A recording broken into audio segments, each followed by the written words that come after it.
ഒരു പ്രതിഷേധത്തിന്റെ സായാഹ്നത്തിലാണ് നാം എല്ലാവരും ഇവിടെ സമ്മേളിച്ചിരിക്കുന്നത്. ഇതിവിടെ മാത്രമല്ല, ഈ രാജ്യത്ത് കന്യാകുമാരി മുതൽ കാശ്മീരിന്റെ മലമടക്ക് വരെ ഈ രാജ്യത്തിന്റെ തെരുവോരങ്ങളും ഈ രാജ്യത്തിന്റെ പട്ടണങ്ങളും ഈ രാജ്യത്തിന്റെ ക്യാമ്പസുകളും സമരമുഖങ്ങളായി മാറിയിരിക്കുകയാണ്. അപ്പം ചുട്ടെടുക്കുന്ന ലാഘവത്തോടുകൂടി ചുട്ടെടുത്ത പൗരത്വ ഭേദഗതി ബില്ല്, അതിന് വളരെ ലാഘവത്തോടുകൂടി ഒപ്പുചാർത്തിയ നമ്മുടെ രാഷ്ട്രപതി അടക്കം അവരെല്ലാവരും കരുതിയത് തെറ്റാണ് എന്ന് തെളിയിച്ചുകൊണ്ട് രാജ്യത്തെമ്പാടുമുള്ള മനുഷ്യ സ്നേഹികൾ, ജാതി മത രാഷ്ട്രീയ വ്യതിയാനമില്ലാതെ ഈ രാജ്യത്തെ സ്നേഹിക്കുന്ന സകലമാന മനുഷ്യരും ആ ബില്ലിന്റെ സ്ഥാനം അറബിക്കടലിന്റെ ആഴങ്ങളിലാണെന്ന് പ്രഖ്യാപിച്ചതിനോട് ഐക്യദാർഢ്യം പ്രകടിപ്പിച്ചുകൊണ്ടാണ് ഈ ശാസ്താംകോട്ടയിലും 10,000 സംഗമിച്ചത് എന്ന് ഞാൻ മനസ്സിലാക്കുന്നു. എനിക്ക് ആമുഖമായി ഒരു കാര്യം ഓർമ്മപ്പെടുത്തുവാനുള്ളത്, ആരും ഈ പ്രഭാഷണത്തെയോ ഈ വേദിയെയോ ഒരു മുൻധാരണയോടുകൂടി ഒരു മുൻവിധിയോടുകൂടി ഇതിനെ സമീപിക്കരുത് എന്നാണ് എനിക്ക് ഓർമ്മപ്പെടുത്തുവാനുള്ളത്. ഇവിടെ സംസാരിക്കുന്ന കാര്യങ്ങളിൽ എന്തെങ്കിലും വിയോജിപ്പുണ്ടെങ്കിൽ, എന്തെങ്കിലും തിരുത്താനുള്ള സംഗതി ഉണ്ടെങ്കിൽ അതിനിവിടുത്തെ ഓരോ പൗരന്മാർക്കും അവകാശമുണ്ട് എന്ന ജനാധിപത്യപരമായ ബോധത്തെ നിങ്ങളുടെ മുന്നിൽ വെച്ചുകൊണ്ടാണ്, അല്ലാതെ നമ്മുടെ ഭരണാധികാരികളുടെ പോലെ ഏകാധിപത്യപരമായ ഫാസിസ്റ്റ് നാസിസ്റ്റ് ലൈനിലല്ല ഈ നടക്കുന്ന സമരങ്ങളെല്ലാം ഒന്ന് ഒരിക്കൽ കൂടി ഓർമ്മിപ്പിക്കാൻ ഞാൻ ഈ അവസരം വിനിയോഗിക്കുകയാണ്. പ്രിയമുള്ളവരെ, നിങ്ങൾ ഈ രാജ്യത്ത് നടന്നുകൊണ്ടിരിക്കുന്ന കാര്യങ്ങൾ ഒന്ന് ചിന്തിക്കുക. എന്താ നമ്മുടെ രാജ്യത്ത് സംഭവിച്ചുകൊണ്ടിരിക്കുന്നത്?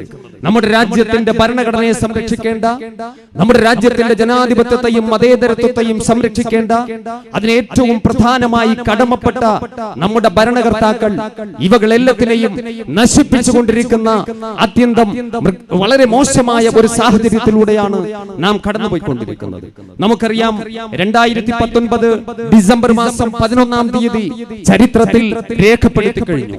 ഒരു നല്ല ദിനമായിട്ടല്ല, ഒരു കറുത്ത ദിനമായി രേഖപ്പെടുത്തി കഴിഞ്ഞിരിക്കുകയാണ്. എന്തുകൊണ്ട്?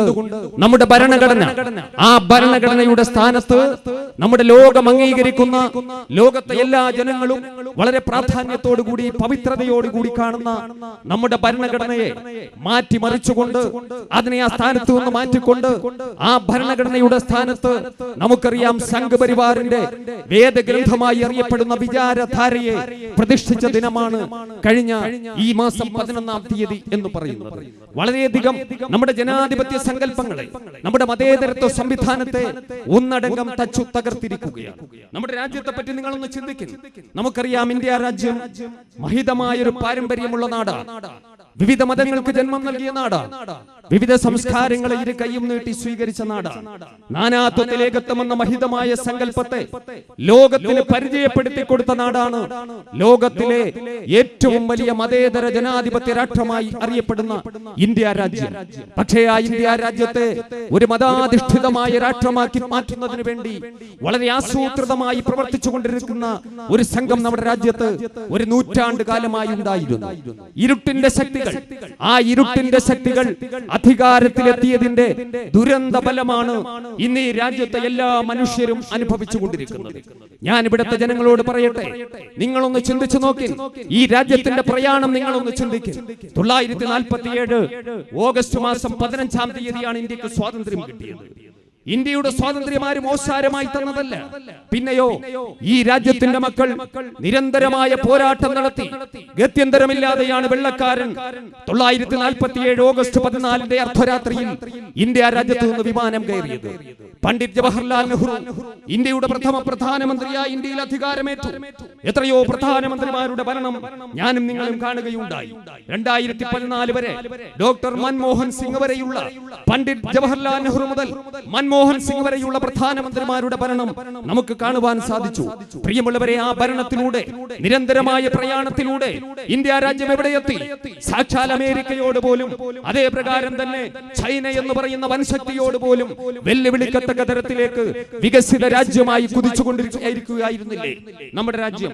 പക്ഷേ ഇരുട്ടിന്റെ ശക്തികൾ, ഞാൻ നേരത്തെ സൂചിപ്പിച്ച പോലെ, ഈ രാജ്യത്തെ ഒരു കാടൻ സംസ്കാരത്തിലേക്ക് കൂട്ടിക്കൊണ്ടുപോകുന്നതിന് വേണ്ടി ഒളിഞ്ഞും തെളിഞ്ഞും തെളിഞ്ഞും പ്രവർത്തിച്ചുകൊണ്ടിരുന്ന ഇരുട്ടിന്റെ ശക്തികൾ ഗൂഢമായ തന്ത്രങ്ങളിലൂടെ ഈ രാജ്യത്ത് ഒത്തൊരുമയോടുകൂടി ജീവിച്ച ഒരച്ഛന്റെയും ഒരമ്മയുടെയും മക്കളായി സാഹോദര്യബോധത്തോടു കൂടി ജീവിച്ച ഈ രാജ്യത്തെ ജനങ്ങളെ തമ്മിലടിപ്പിച്ചിട്ട് ഇവിടെ വർഗീയ വൈരം സൃഷ്ടിച്ചിട്ട് ഇവിടെ ചോരപ്പുഴയൊഴുക്കി ആ ചോരപ്പുഴയിലൂടെ അധികാരത്തിൽ തുകയല്ലേ 2014 ചെയ്തത് നരേന്ദ്രമോദി. നമുക്കറിയാം അന്ന് നരേന്ദ്രമോദി എന്താ ഈ രാജ്യത്തെ ജനങ്ങളോട് പറഞ്ഞത്? എന്താ അദ്ദേഹം പറഞ്ഞത്? കന്യാകുമാരി മുതൽ കാശ്മീർ വരെ അദ്ദേഹം പ്രസംഗിച്ചു. നൂറുകണക്കിന് ആയിരക്കണക്കിന് വേദിയിൽ അദ്ദേഹം പ്രസംഗിച്ചു. ഈ രാജ്യത്തോട് പറഞ്ഞു, ഈ രാജ്യത്തിന്റെ മക്കളെ, പട്ടിണി പാവങ്ങളെ, എത്രയോ പേർ ഇവിടെ പട്ടിണി കൊണ്ട് പൊറുതിമുട്ടുന്നു. ആയിരങ്ങളല്ല, പതിനായിരങ്ങൾ, ലക്ഷങ്ങൾ ഈ രാജ്യത്ത് ഭവനരഹിതരായി കഴിയുകയല്ലേ? പ്രാഥമികമായ ആവശ്യങ്ങൾ നിറവേറ്റുവാൻ പോലും സൗകര്യമില്ലാത്ത ജനങ്ങളെ ഈ രാജ്യത്തെ ഒന്ന് മാറ്റിപ്പണിയണ്ടേ? ഈ രാജ്യത്തെ പട്ടിണി മാറ്റണ്ടേ? ഈ രാജ്യത്ത് ഭവനമില്ലാത്തവർക്ക് കൂരകൾ ഉണ്ടാകണ്ടേ? എന്തൊരു പ്രഭാഷണമായിരുന്നു! അദ്ദേഹം മാത്രം അവസാനിപ്പിച്ചു. അദ്ദേഹം പറഞ്ഞു, ഈ രാജ്യത്തെ പട്ടിണി പാവങ്ങളുണ്ടല്ലോ, അവർക്കൊരു നല്ല നാൾ വരാൻ പോകുന്നു. നിങ്ങൾ എല്ലാവരും പോയി സീറോ ബാലൻസ് അക്കൗണ്ടുകൾ തുടങ്ങി, ബാങ്കുകളിലേക്ക് പോയി അക്കൗണ്ടുകൾ തുടങ്ങി. നിങ്ങളുടെ അക്കൗണ്ടുകളിലേക്ക് ലക്ഷങ്ങൾ ഒഴുകിയെത്തുന്ന നല്ല നാളുകൾ വരാൻ പോകുന്നു. നിങ്ങൾ താമര ചിഹ്നത്തിൽ ഒന്ന് വോട്ട് ചെയ്താൽ മാത്രം മതി. അതല്ലേ അദ്ദേഹം പറഞ്ഞത്? ഈ രാജ്യത്തെ ജനങ്ങൾ വിശ്വസിച്ചു പോയി. ഈ രാജ്യത്തെ ജനങ്ങൾ വിശ്വസിച്ചു പോയി. തങ്ങൾക്ക് വീണ്ടും ഒരു നല്ല നാൾ വരാൻ പോകുന്നുവോ? എല്ലാവരും പോയി ബാങ്ക് അക്കൗണ്ടുകൾ തുടങ്ങി, എല്ലാവരും പോയി വോട്ട് ചെയ്തു. അങ്ങനെയാണല്ലോ 2014 അധികാരത്തിലെത്തിയത്. 2014 അധികാരത്തിലെത്തി. എന്നിട്ട് എന്താ ചെയ്തത്? എന്തൊരു മാറ്റമുണ്ടായി ഈ രാജ്യത്ത്? നിങ്ങൾ ചിന്തിക്കണം. നമുക്കറിയാം, അദ്ദേഹം പറഞ്ഞു, സ്വച്ഛ് ഭാരത് എന്നും പറഞ്ഞുകൊണ്ട് ഒരു ചൂലുമെടുത്തുകൊണ്ടിറങ്ങി രാജ്യത്തെ ജനങ്ങളെ പറ്റിക്കാൻ ചില പൊറാട്ട് നാടകങ്ങൾ കളിക്കുകയായിരുന്നില്ലേ? ജാലവിദ്യക്കാരനെ പോലെ ജനങ്ങളെ പറ്റിക്കുന്ന ഓരോ സംഗതികളുമാണ് പിന്നീട് കാണാൻ സാധിച്ചത്. ഡിജിറ്റൽ ഇന്ത്യ എന്ന് പറഞ്ഞു, മേക്കിംഗ് ഇന്ത്യ എന്ന് പറഞ്ഞു, ഓരോരോ പേരിട്ടുകൊണ്ട് ഓരോ സംഗതികളിലൂടെ ഓരോ ദിവസവുമുള്ള പ്രഭാഷണത്തിലൂടെ ജനങ്ങളെ പറ്റിക്കുകയായിരുന്നു. ഒറ്റ രാത്രി കൊണ്ട് നോട്ടങ്ങ് നിരോധിച്ചു. 500ന്റെയും 1000ന്റെയും നോട്ടുകൾ നിരോധിച്ചു. അപ്പോഴും അദ്ദേഹത്തിന് പ്രസംഗിക്കാനുണ്ടായിരുന്നു. പാതിരാ സമയത്ത് വന്നതുകൊണ്ട് രാഷ്ട്രത്തോട് പറഞ്ഞു, ഈ രാജ്യത്തെ കള്ളപ്പണക്കാരിൽ നിന്ന് രാജ്യത്തെ രക്ഷിക്കാൻ, ഇവിടെ കള്ളനോട്ടുകൾ, ആ കള്ളനോട്ടിൽ നിന്ന്, കള്ളപ്പണക്കാരിൽ നിന്ന് ഈ രാജ്യത്തിന്റെ സമ്പദ് വ്യവസ്ഥയെ രക്ഷിക്കുന്നതിന് വേണ്ടിയാണ്. അതുകൊണ്ട് അല്പം ബുദ്ധിമുട്ടിയാലും നിങ്ങൾ സഹിക്കണം എന്ന് പറഞ്ഞില്ലേ? ഈ രാജ്യത്തെ ഞാനും നിങ്ങളും അടക്കമുള്ള ലക്ഷങ്ങൾ പൊറുതിമുട്ടി. അതിനുശേഷം വന്നു ഒരു രാജ്യം ഒരു നികുതി, ഒരു രാജ്യം ഒരു നികുതി, GST എന്ന് പ്രഖ്യാപിച്ചു. വല്ലാത്തൊരു മാറ്റം വരാൻ പോകുന്നുവെന്ന് മാറ്റം വന്നു. നമുക്കറിയാം, എല്ലാ മേഖലയിലും തകർന്നടിഞ്ഞു. എല്ലാ മേഖലയിലും തകർന്നടിഞ്ഞു. സമയം ചുരുക്കമായതുകൊണ്ട് ഞാൻ അതിന്റെ വിശദാംശങ്ങളിലേക്ക് കടക്കുന്നില്ല. കർഷകന്റെ ആത്മഹത്യ പെരുകിക്കൊണ്ടിരുന്നു. ഈ രാജ്യത്തിന്റെ സമ്പദ് വ്യവസ്ഥ തകർന്നടിഞ്ഞു. വടക്കേ ഇന്ത്യൻ സംസ്ഥാനങ്ങളിൽ തെരഞ്ഞെടുപ്പ് വന്നു. തെരഞ്ഞെടുപ്പ് വന്നപ്പോ BJP-കാരന്റെ എല്ലാ പ്രതീക്ഷകളും തെറ്റിച്ചുകൊണ്ട് കോൺഗ്രസിന്റേതടക്കമുള്ള ഗവൺമെന്റുകൾ അധികാരത്തിൽ വന്നു. BJP-കാരനൊരു കാര്യം മനസ്സിലായി, ജനങ്ങൾ ഉണർന്നു തുടങ്ങിയിരിക്കുന്നു. ജനങ്ങൾ ഉണർന്നു തുടങ്ങിയിരിക്കുന്നു. അപ്പോഴാണ് 2019 തെരഞ്ഞെടുപ്പ് വന്നത്. അവർക്ക് മനസ്സിലായി, ഈ രാജ്യത്തെ സാമൂഹികമായ, സാമ്പത്തികമായ, രാഷ്ട്രീയമായ പ്രശ്നങ്ങളെ പറ്റി ജനങ്ങൾ ബോധവാന്മാരാണ്. അവർ വോട്ട് വിനിയോഗിച്ചാൽ തങ്ങൾക്ക് അധികാരത്തിന്റെ 4 അയലത്ത് പോലും എത്താൻ സാധിക്കില്ല എന്നവർക്ക് ബോധ്യം വന്നു. അപ്പോഴെന്താ അവർ ചെയ്തത്? എപ്പോഴും അവർ തന്നെയാണ് ചെയ്തുകൊണ്ടിരിക്കുന്നത്. രാഷ്ട്രീയം പറയാൻ അവർ സന്നദ്ധരല്ല. ഈ രാജ്യത്തിന്റെ സമ്പദ് വ്യവസ്ഥയെ പറ്റി, സാമൂഹികമായ പ്രശ്നങ്ങളെ പറ്റി സംസാരിക്കുവാൻ അവർ തയ്യാറല്ല. ജനാധിപത്യത്തെയും മതേതരത്വത്തെയും അവർ ഇഷ്ടപ്പെടുന്നില്ല.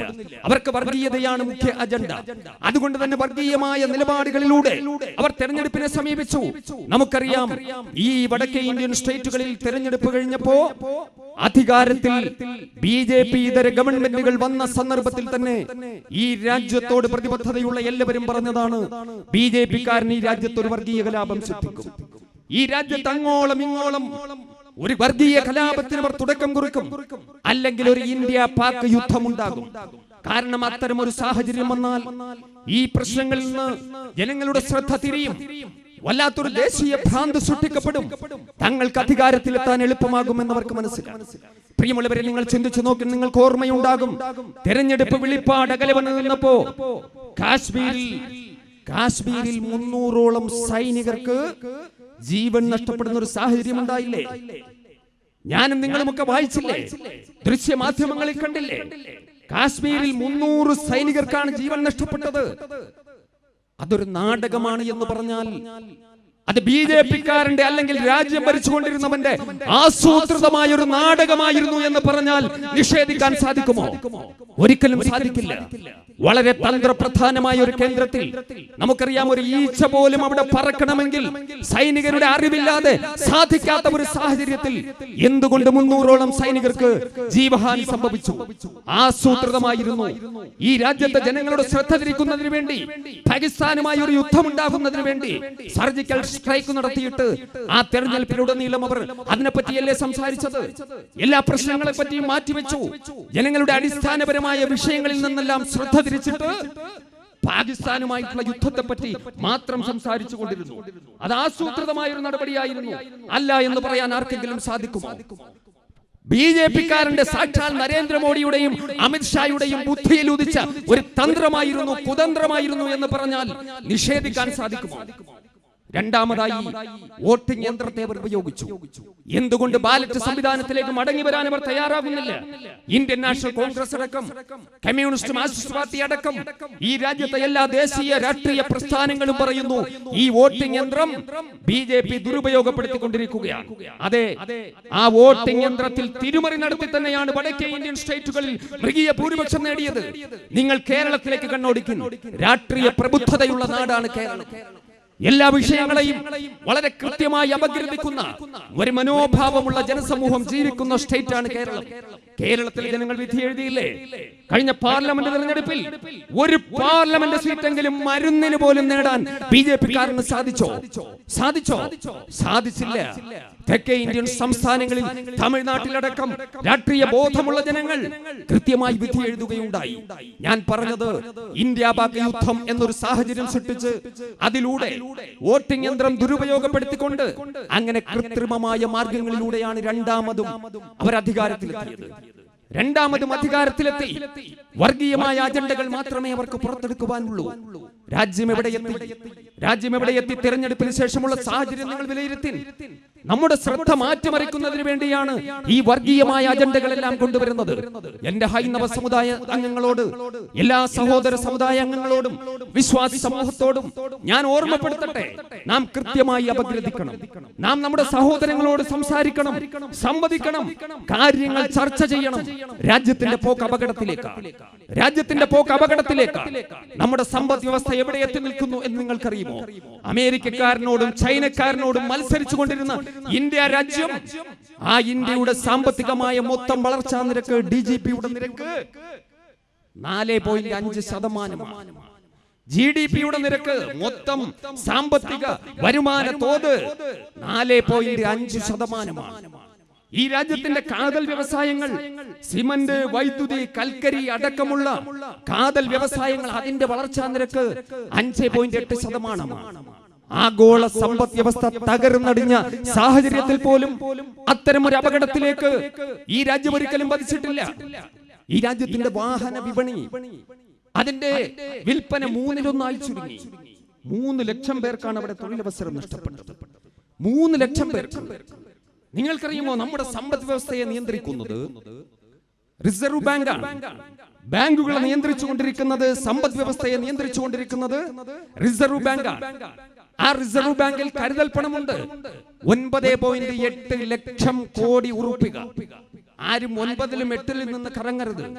9.8 ലക്ഷം കോടി ഉറുപ്പിക കരുതൽ പണമായി സൂക്ഷിച്ചിട്ടുണ്ട്. അതെന്തിനെന്നറിയുമോ? നമ്മുടെ ഭരണാധികാരികളുടെ ഇഷ്ടാനിഷ്ടമനുസരിച്ച് വിനിയോഗിക്കാനല്ല, മറിച്ച് ഈ രാജ്യത്ത് അടിയന്തരമായ ഒരു സാഹചര്യം ഉണ്ടായി. സാമ്പത്തികമായ ധനാഗമ മാർഗങ്ങൾ മുഴുവൻ അടയുന്ന ഒരു സാഹചര്യം ഉണ്ടായി. ആ സന്ദർഭത്തിൽ ഈ രാജ്യം പകച്ചു നിൽക്കാൻ പാടില്ല. അപ്പോൾ അടിയന്തരമായ ഘട്ടത്തിൽ എടുത്തുപയോഗിക്കുന്നതിനാണ് കരുതൽ പണമായി സൂക്ഷിച്ചിട്ടുള്ളത്. അതുപോലും ഈ കള്ളന്മാർ കട്ടെടുത്തില്ലേ? 9.6 ലക്ഷം കോടി ഉറുപ്പികയിൽ 3.6 ലക്ഷം കോടി ഉറുപ്പിക കട്ടെടുക്കാൻ ശ്രമം നടന്നു. ആ സന്ദർഭത്തിലാണ് ഊർജിത് പട്ടേൽ റിസർവ് ബാങ്കിന്റെ ഗവർണർ സ്ഥാനത്ത് നിന്ന് ഇറങ്ങിപ്പോയത്. എന്നിട്ടും കട്ടെടുത്തില്ലേ? 1.76 ലക്ഷം കോടി ഉറുപ്പിക കട്ടെടുത്ത കള്ളന്മാരാണ് അധികാരത്തിൽ നിൽക്കുന്നത്. ഈ രാജ്യത്തെ ജനങ്ങൾ അതിനെപ്പറ്റി ബോധവാന്മാരാകണ്ടേ? പ്രിയമുള്ളവരെ, നമ്മുടെ പൊതുമേഖലാ സ്ഥാപനങ്ങൾ വിറ്റു തുലച്ചുകൊണ്ടിരിക്കുന്നു. എയർപോർട്ടുകൾ, നമ്മുടെ എയർപോർട്ടുകൾ ഉണ്ടല്ലോ, നമ്മുടെ രാജ്യത്തിന്റെ സ്വത്താ, നമ്മുടെ രാജ്യത്തിന്റെ മക്കൾക്ക് അവകാശപ്പെട്ടതാ. കുത്തകക്കാരൻ എഴുതി കൊടുത്ത പണം വാങ്ങുന്നു. ഭാരത് പെട്രോളിയം, കേരളത്തിലെ ഏറ്റവും വലിയ പൊതുമേഖലാ സ്ഥാപനം, കൊച്ചിൻ റിഫൈനറി. നാം ചിന്തിക്കണം അതിനെപ്പറ്റി. എല്ലാം വിറ്റു തുലക്കുകയാണ്. ഈ രാജ്യത്തിന്റെ സ്വത്താ, അമിത്ഷായുടെ സ്വത്തല്ല, നരേന്ദ്രമോദിയുടെ സ്വത്തല്ല, ബിജെപിക്കാരന്റെ സ്വത്തല്ല, എന്റെയും നിങ്ങളുടെയും സ്വത്താ. ഈ രാജ്യത്തെ പാവപ്പെട്ടവന്റെയും പണക്കാരന്റെയും സ്വത്താ, ഇന്ത്യക്കാരന്റെ സ്വത്താ. വിറ്റ് തുലച്ചുകൊണ്ടിരിക്കുന്നു. ചോദിക്കണ്ടേ, ഇതെന്താ ഇവരുടെ കുടുംബ സ്വത്താണോ, അല്ല അച്ചാരം കൊടുത്തതാണോ? എനിക്കും നിങ്ങൾക്കും അവകാശപ്പെട്ടതാ. അതിനെ ചോദ്യം ചെയ്യാൻ നമുക്ക് സാധിക്കണം. അതിനെ ചോദ്യം ചെയ്യാൻ സാധിക്കണം. സകലതും വിറ്റ് തുലച്ചുകൊണ്ടിരിക്കുന്നു. ഈ കാര്യങ്ങളിൽ നിന്ന് ജനങ്ങളുടെ ശ്രദ്ധ തിരിക്കണം. കള്ളം നടത്തണമെങ്കിൽ കള്ളം നടക്കുന്നത് ജനങ്ങൾ അറിയാൻ പാടില്ല. അതിന് വർഗീയമായ അജണ്ടകൾ എടുക്കും. അതാണ് സംഭവിച്ചുകൊണ്ടിരിക്കുന്നത്. ആദ്യം മുത്തലാഖിന്റെ വിഷയം പറഞ്ഞു. ഇന്നലെയും ഒരു ചാനൽ ചർച്ചയിൽ ഒരു സംഘപരിവാറുകാരൻ കണ്ണുനീരിട്ടിരിക്കുന്നതുകൊണ്ട് മുസ്ലിം സ്ത്രീകളുടെ ആയിരിക്കുന്ന മുസ്ലിം സഹോദരി ഉണ്ടല്ലോ, അതടക്കമുള്ള സഹോദരിമാരുടെ കണ്ണീരൊപ്പുന്നതിനാണ് ഞങ്ങൾ മുത്തലാഖ് ബില്ല്. നാണം, നിങ്ങൾ ആരെയാ പറ്റിക്കുന്നത്? ഈ രാജ്യത്ത് ഈ പാവപ്പെട്ട സമുദായത്തിന്റെ സഹോദരിമാരുടെ ചാരിത്രം പിച്ചി ചീന്തിയവരല്ലേ നിങ്ങൾ? ഗുജറാത്ത് കലാപത്തിൽ ഗർഭിണിയായ പെണ്ണിന്റെ വയറ് കുത്തിക്കീറി ഗർഭസ്ഥ ശിശുവിനെ ശൂലത്തിൽ കുത്തിയെടുത്ത് ലോകത്തിന്റെ മുന്നിൽ നാണം കെടുത്തിയ കാട്ടാളന്മാരല്ലേ നിങ്ങൾ? നിങ്ങൾ പാവപ്പെട്ട മുസ്ലിം സ്ത്രീയെ പറ്റി പറയുന്നു. നാണമല്ലട നിങ്ങൾക്ക്? ക്രൗഞ്ച മിഥുനങ്ങളിൽ ഒന്നിനെ വേട്ടയാടിയ കാട്ടാളനോട് മാനുഷാത പാടിയ വാൽമീകി മഹർഷിയുടെ പാരമ്പര്യമല്ല ഈ രാജ്യത്തിനുള്ളത്. അതിനെ തച്ചു തകർത്തവൻ, പാവപ്പെട്ട പെണ്ണിന്റെ ചാരിത്രം കവർന്നെടുത്തവൻ, മുത്തലാഖിന്റെ പേരും പറഞ്ഞുകൊണ്ട് മുസ്ലിം പെണ്ണിന്റെ രക്ഷക്കെത്തിയിരിക്കുന്നു. ആരെ പറ്റിക്കാൻ? സക്കരിയ ബാനുവിനെ മറക്കാൻ സാധിക്കും? ഗുജറാത്ത് കത്തിയെരിഞ്ഞപ്പോ ഗുജറാത്തിലെ എം പി ആയിരുന്ന ഇഹ്സാൻ ജഫ്രിയുടെ വീട്ടിൽ അഭയം തേടിയ ആയിരങ്ങളെ രക്ഷിക്കുന്നതിന് വേണ്ടി വീടിന്റെ കവാടം തുറന്നു കൊടുത്തു. പക്ഷെ അവിടെ ഇറച്ചിയെത്തിയ അമിത്ഷായുടെയും നരേന്ദ്രമോദിയുടെയും അനുയായികൾ ചുട്ടരിച്ചില്ലേ? ഇന്ത്യൻ പാർലമെന്റിലെ മെമ്പറായിരുന്ന ഇഹ്സാൻ ജഫ്രിയെ പോലും ചുട്ടുകൊന്നില്ലേ? അദ്ദേഹത്തിന്റെ വയോധികയായ ഭാര്യ ഇന്നും കോടതിയുടെ വരാന്തകൾ കയറിയിറങ്ങിക്കൊണ്ടിരിക്കുന്നു നീതിക്ക് വേണ്ടി. അപ്പോഴാണ് പറയുന്നത് മുസ്ലിം സ്ത്രീയുടെ കണ്ണീരൊപ്പാൻ വന്നെന്ന്. ലജ്ജയില്ലേ നിങ്ങൾക്ക് പറയാൻ? മുത്തലാഖ്. അതിനുശേഷം കാശ്മീരിന്റെ 370-ാം വകുപ്പ് റദ്ദാക്കുന്നു. 370-ാം വകുപ്പ് റദ്ദാക്കുന്നു. റദ്ദാക്കലാണല്ലോ ഇവരുടെ പരിപാടി. സ്വാതന്ത്ര്യം റദ്ദു ചെയ്യുക, അവകാശങ്ങൾ റദ്ദു ചെയ്യുക. കാരണം ഇവർ സ്വാതന്ത്ര്യത്തിനെതിരാണ്, ഇവർ വെളിച്ചത്തിനെതിരാണ്. ഇരുട്ടിന്റെ ശക്തികളാണ് സ്വാതന്ത്ര്യത്തെയും മനുഷ്യാവകാശങ്ങളെയും റദ്ദു ചെയ്യുന്നത്. അതാണ് അവരുടെ നടപടി. കാശ്മീരിലെ ജനങ്ങളെ മുഴുവൻ ബന്ദികളാക്കി വെച്ചിരിക്കുന്നു. ഒരു കാര്യം ഓർമ്മപ്പെടുത്തട്ടെ, അത്തരം ഹീനമായൊരു നടപടി നടന്നപ്പോ ഈ രാജ്യത്ത് പ്രതിഷേധത്തിന്റെ അലകടൽ ഉയർന്നില്ല. എന്തുകൊണ്ട്? ജനങ്ങളെ തെറ്റിദ്ധരിപ്പിക്കുകയായിരുന്നു. കാശ്മീർ എന്ന് കേട്ടാൽ ആരെങ്കിലും ശബ്ദിച്ചു പോയാൽ രാജ്യദ്രോഹ കുറ്റം എന്നാണ് പറയുന്നത്. പക്ഷെ ഒരു കാര്യം പറയട്ടെ, ജമാഅത്ത് ഫെഡറേഷന്റെ പ്ലാറ്റ്ഫോമിൽ നിന്നുകൊണ്ട് അർത്ഥശങ്കയില്ലാത്തവണ്ണം ഞാൻ പ്രഖ്യാപിക്കുകയാണ്, കാശ്മീർ എന്ന് പറഞ്ഞാൽ ഇന്ത്യയുടെ അവിഭാജ്യ ഘടകമാണ് കാശ്മീർ. പക്ഷേ അത് കാശ്മീരിലെ മണ്ണ് മാത്രമല്ല, കാശ്മീരിലെ മുഴുവൻ ജനങ്ങളും ഉൾക്കൊള്ളുന്നതാണ് കാശ്മീർ എന്ന് പറയുന്നത്. ഇന്ത്യ എന്ന് പറഞ്ഞാൽ കന്യാകുമാരി മുതൽ കാശ്മീർ വരെയുള്ള ഭൂവിഭാഗവും അവിടുത്തെ ജനങ്ങളും അവിടുത്തെ സംസ്കൃതികളുമാണ്. അത് മനസ്സിലാക്കാൻ അധികാരികൾ തയ്യാറാകണം.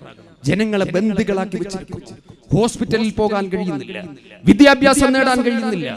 3 മുഖ്യമന്ത്രിമാരല്ലേ വീട്ടുതടങ്കലിൽ കഴിയുന്നത്? 3 മുഖ്യമന്ത്രിമാർ എത്രയോ മാസങ്ങളായി. ആ നിയമം ചുട്ടെടുത്തത് മുതൽ അവർ വീട്ടുതടങ്കലിലാണ്. അവിടേക്ക് ദേശീയ നേതാക്കന്മാരെ കടത്തിവിടുന്നില്ല. രാഹുൽ ഗാന്ധിക്ക് പോകാനുണ്ടായ തടസ്സം ഞാൻ നിങ്ങളും കണ്ടതാണ്. CPM-ന്റെ ജനറൽ സെക്രട്ടറി സീതാറാം യെച്ചൂരി, യൂസുഫ് തരിഗാമി എന്ന് പറയുന്ന മുൻ MP, അദ്ദേഹം വളരെ രോഗം കൊണ്ട് ബുദ്ധിമുട്ടുന്ന മനുഷ്യനാണ്. ചികിത്സ നിഷേധിക്കപ്പെട്ട് മരണത്തെ മുഖാമുഖം കണ്ട സന്ദർഭത്തിൽ പോലും അദ്ദേഹത്തിന് എന്തു സംഭവിച്ചു എന്നറിയാൻ സാധിക്കാത്ത ഒരു സന്ദർഭം. അവസാനം കോടതികൾ കയറിയിറങ്ങിയതിനു ശേഷമാണ് സീതാറാം യെച്ചൂരിക്ക് പോലും അവിടെ പോകാൻ സാധിച്ചത്. അങ്ങനെ കാശ്മീരിനെ ബന്ദികളാക്കി വെച്ചു.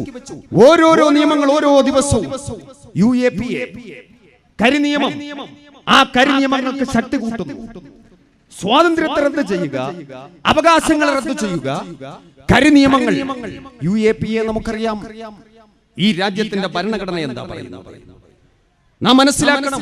ഭരണഘടന പറയുന്നത് ഒരു മനുഷ്യന്റെ മേൽ ഒരു കുറ്റം ആരോപിക്കപ്പെട്ടാൽ ആ കുറ്റം തെളിയിക്കുമ്പോഴാണ് കുറ്റവാളിയായിട്ടുള്ളത്. പക്ഷെ കരിനിയമങ്ങൾ അങ്ങനെയല്ല. UAPA ആരോപിക്കപ്പെട്ട് കഴിഞ്ഞാൽ അദ്ദേഹം കുറ്റവാളിയാണ്. അദ്ദേഹം നിരപരാധിയാണെന്ന് സ്വയം തെളിയിച്ചു കൊള്ളണം. അതിന്റെ ഇരയാണല്ലോ അബ്ദുൽ നാസർ മഅദനി. ഞാൻ ഈ ശാസ്താംകോട്ടയുടെ മണ്ണിൽ നിന്നുകൊണ്ട് സംസാരിക്കുമ്പോ ഇന്ത്യൻ ഭരണഘടന ഈ രാജ്യത്തെ പൗരന്മാർക്ക് ഉറപ്പ് നൽകുന്ന പൗരാവകാശത്തിന്റെ ആ പൗരാവകാശ ലംഘനത്തിന്റെ ജീവിക്കുന്ന രക്തസാക്ഷിയല്ലേ അബ്ദുൽ നാസർ മഅദനി? കരിനിയമത്തിന്റെ ഇരയാ. മഅദനിയുടെ ജന്മം കൊണ്ട് പവിത്രമായ മണ്ണാണ് ഈ ശാസ്താംകോട്ടയുടെ മണ്ണ്. ആരും സംശയിക്കണ്ട. പ്രിയമുള്ളവരെ, നരകയാതന അനുഭവിച്ചുകൊണ്ടിരിക്കുകയല്ലേ? എത്ര വർഷമാണ്? ആദ്യം കോയമ്പത്തൂർ ബോംബ് സ്ഫോടന കേസിലെ പ്രതിയാക്കി അദ്ദേഹത്തെ കടത്തിക്കൊണ്ടുപോയി. എന്തെല്ലാമോ പറഞ്ഞു. ഞാനും നിങ്ങളും അടക്കം സംശയിച്ചു പോയി. ചിലപ്പോൾ ശരിയായി. 10 വർഷക്കാലത്തോളം കിടന്നു. വല്യുമ്മ മരിച്ചു. ആ മയ്യത്ത് പോലും ഒന്ന് കാണാൻ അനുവദിച്ചോ?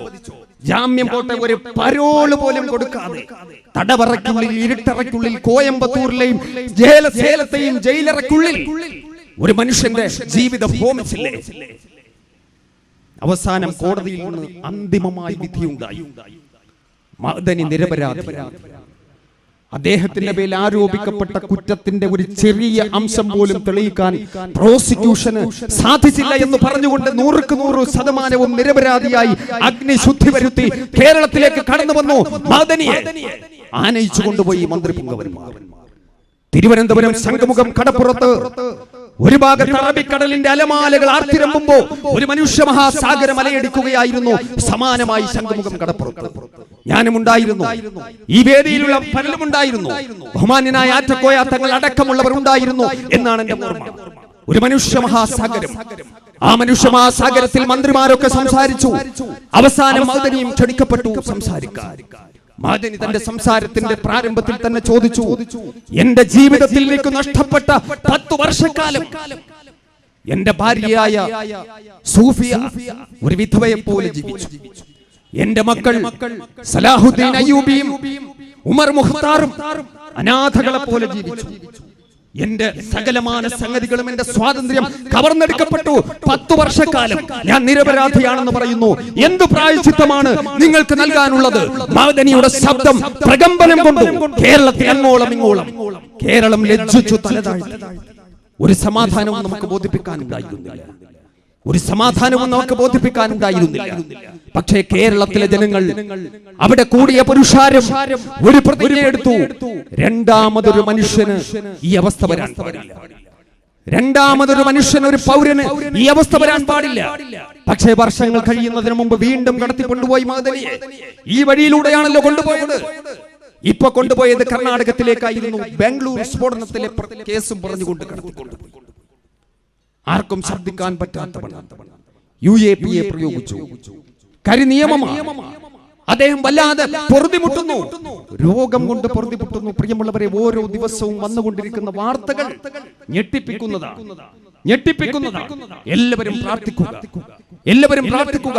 ഈ ഘട്ടത്തിൽ പോലും ജന്മനാട്ടിലേക്കൊന്ന് കടന്നു വരാൻ, തന്റെ പിതാവിനെ ഒന്ന് കാണാൻ, തന്റെ ഉറ്റവരെ ഒന്ന് കാണാൻ, തന്റെ ജീവനായി ജന്മനാട്ടിനെ ഒന്ന് കാണാൻ ആ മനുഷ്യന് സാധിക്കുന്നില്ലല്ലോ.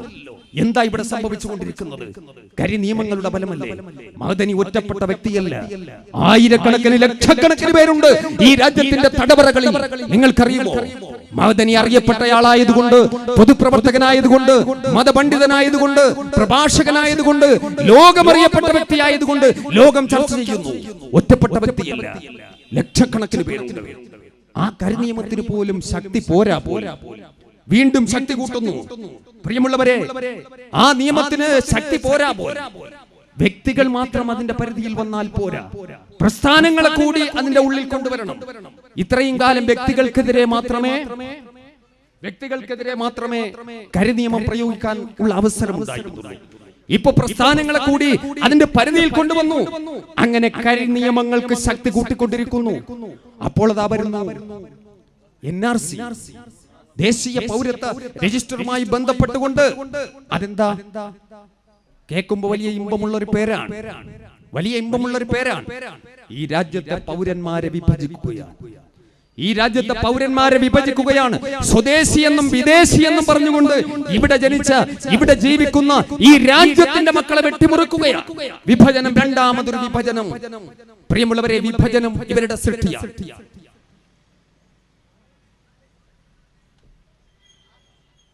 എപ്പോഴും വിഭജനത്തെ പറ്റി പറയുമ്പോൾ അതിന്റെ ഉത്തരവാദിത്തം മുസ്ലിം സമുദായത്തിന്റെ മേൽ കെട്ടിവെക്കുന്നു, അല്ലെങ്കിൽ മുസ്ലിം ലീഗിന്റെ മേൽ കെട്ടിവെക്കുന്നു, മുഹമ്മദ് അലി ജിന്നയ്ക്ക് മേൽ കെട്ടിവെക്കുന്നു. ഈ വിഭജനം എങ്ങനെ വന്നു എന്ന് നിങ്ങൾക്കറിയാം. ആദ്യമായി ആരാ വിഭജനത്തെ പറ്റി പറഞ്ഞത്? 1895 ഹിന്ദു മഹാസഭയുടെ നേതാവായിരുന്ന ഭായി പരമാനന്ദ് ആണ് ഇന്ത്യയിൽ ഹിന്ദു മുസ്ലിം പ്രശ്നങ്ങളുടെ പ്രശ്നം പരിഹരിക്കുന്നതിന് വേണ്ടി ഇന്ത്യ വിഭജിക്കലാണ് പരിഹാരമെന്ന് ആദ്യമായി പറഞ്ഞത് ഭായി പരമാനന്ദാണ്. ആർക്കെങ്കിലും നിഷേധിക്കാൻ സാധിക്കുമോ? പ്രിയമുള്ളവരെ, അതിനുശേഷം 1935 സവർക്കറാണ് ഈ വിഭജനത്തിന്, ഇന്ത്യ വിഭജനത്തിന് ഉത്തരവിട്ടത്. വിഭജനം ഒരു യാഥാർത്ഥ്യമായി കഴിഞ്ഞപ്പോ ആ പ്രഖ്യാപനം നടത്തുവാൻ മുഹമ്മദ് അലി ജിന്ന തയ്യാറായില്ല. മുഹമ്മദ് അലി ജിന്നയ്ക്ക് വേണ്ടി സംസാരിച്ചത് ബ്രിട്ടീഷ് വൈസ്രോയി ആയിരുന്നു, ബ്രിട്ടീഷ് വൈസ്രോയി ആയിരുന്നു. അതാണ് ചരിത്രം. വിഭജനവും ഈ ഭ്രാന്തന്മാരുടെ സൃഷ്ടിയാണ്, ഈ ഭ്രാന്തന്മാരുടെ സൃഷ്ടിയാണ്. ആ വിഭജനം കൊണ്ടും അവർ സംതൃപ്തരായില്ല. വീണ്ടും ഈ രാജ്യത്തെ വിഭജിക്കണം, വീണ്ടും ഈ രാജ്യത്തെ പൗരന്മാരെ വിഭജിക്കണം. അതാണ് ഇപ്പോൾ സംഭവിച്ചുകൊണ്ടിരിക്കുന്നത്. നമുക്കറിയാം, ആസാമിന്റെ പ്രശ്നത്തെ സംബന്ധിച്ചിടത്തോളം അവിടെ ബംഗ്ലാദേശുമായി ബന്ധപ്പെട്ട ചില അഭയാർത്ഥി പ്രവാഹങ്ങളുണ്ട്. ശരിയാണ്, അഭയാർത്ഥി പ്രവാഹമുണ്ട്. അതുമായി ബന്ധപ്പെട്ട അവിടെ സമരങ്ങൾ നടന്നു, വിദ്യാർത്ഥി പ്രക്ഷോഭങ്ങൾ നടന്നു. ആ വിദ്യാർത്ഥി പ്രക്ഷോഭങ്ങൾക്കൊടുവിൽ ആ വിദ്യാർത്ഥി പ്രസ്ഥാനങ്ങളുമായി ഒരു കരാറിൽ ഒപ്പിട്ടു. അതിലെന്താ പറഞ്ഞത്? 1971 മാർച്ച് മാസം 24-ാം തീയതി വരെ ഇന്ത്യയിലെത്തിയ അല്ലെങ്കിൽ ആസാമിലെത്തിയ എല്ലാവർക്കും അവിടെ തങ്ങാം, അവരുടെ പൗരത്വം ഉറപ്പു നൽകാം. അത് പരിശോധിച്ചിട്ട് അതിൽ തീരുമാനമെടുക്കണം എന്നുള്ളതായിരുന്നു ആ ഉടമ്പടി. പക്ഷേ അതിന്റെ പ്രശ്നങ്ങൾ അത് തന്നെ സങ്കീർണമായതിനാൽ നീണ്ടുപോയി. അവസാനം 2014 ഈ BJP ഗവൺമെന്റ് അധികാരത്തിൽ വന്നപ്പോ അവരുടെ ദുഷ്ടലാക്ക് നമുക്കറിയാം. വർഗീയമായ കണ്ണിലൂടെയാണ് അവർ ഈ പ്രശ്നങ്ങളെയൊക്കെ കാണുന്നത്, മതേതരത്വത്തിന്റെ കണ്ണിലൂടെയല്ല. അങ്ങനെയാണെങ്കിൽ നമുക്ക് പ്രശ്നം ഉണ്ടാക്കേണ്ട കാര്യമില്ലായിരുന്നു. ഇന്ത്യയിലെ അഭയാർത്ഥി പ്രശ്നത്തെ മതേതരത്വത്തിന്റെ കണ്ണിലൂടെയാണ് നോക്കിക്കണ്ടതെങ്കിൽ ആരും ശബ്ദമുയർത്തില്ലായിരുന്നു. പക്ഷേ വർഗീയമായ കണ്ണിലൂടെയാണ് ഇവർ ഈ വിഷയത്തെ നോക്കിക്കാണുന്നത്.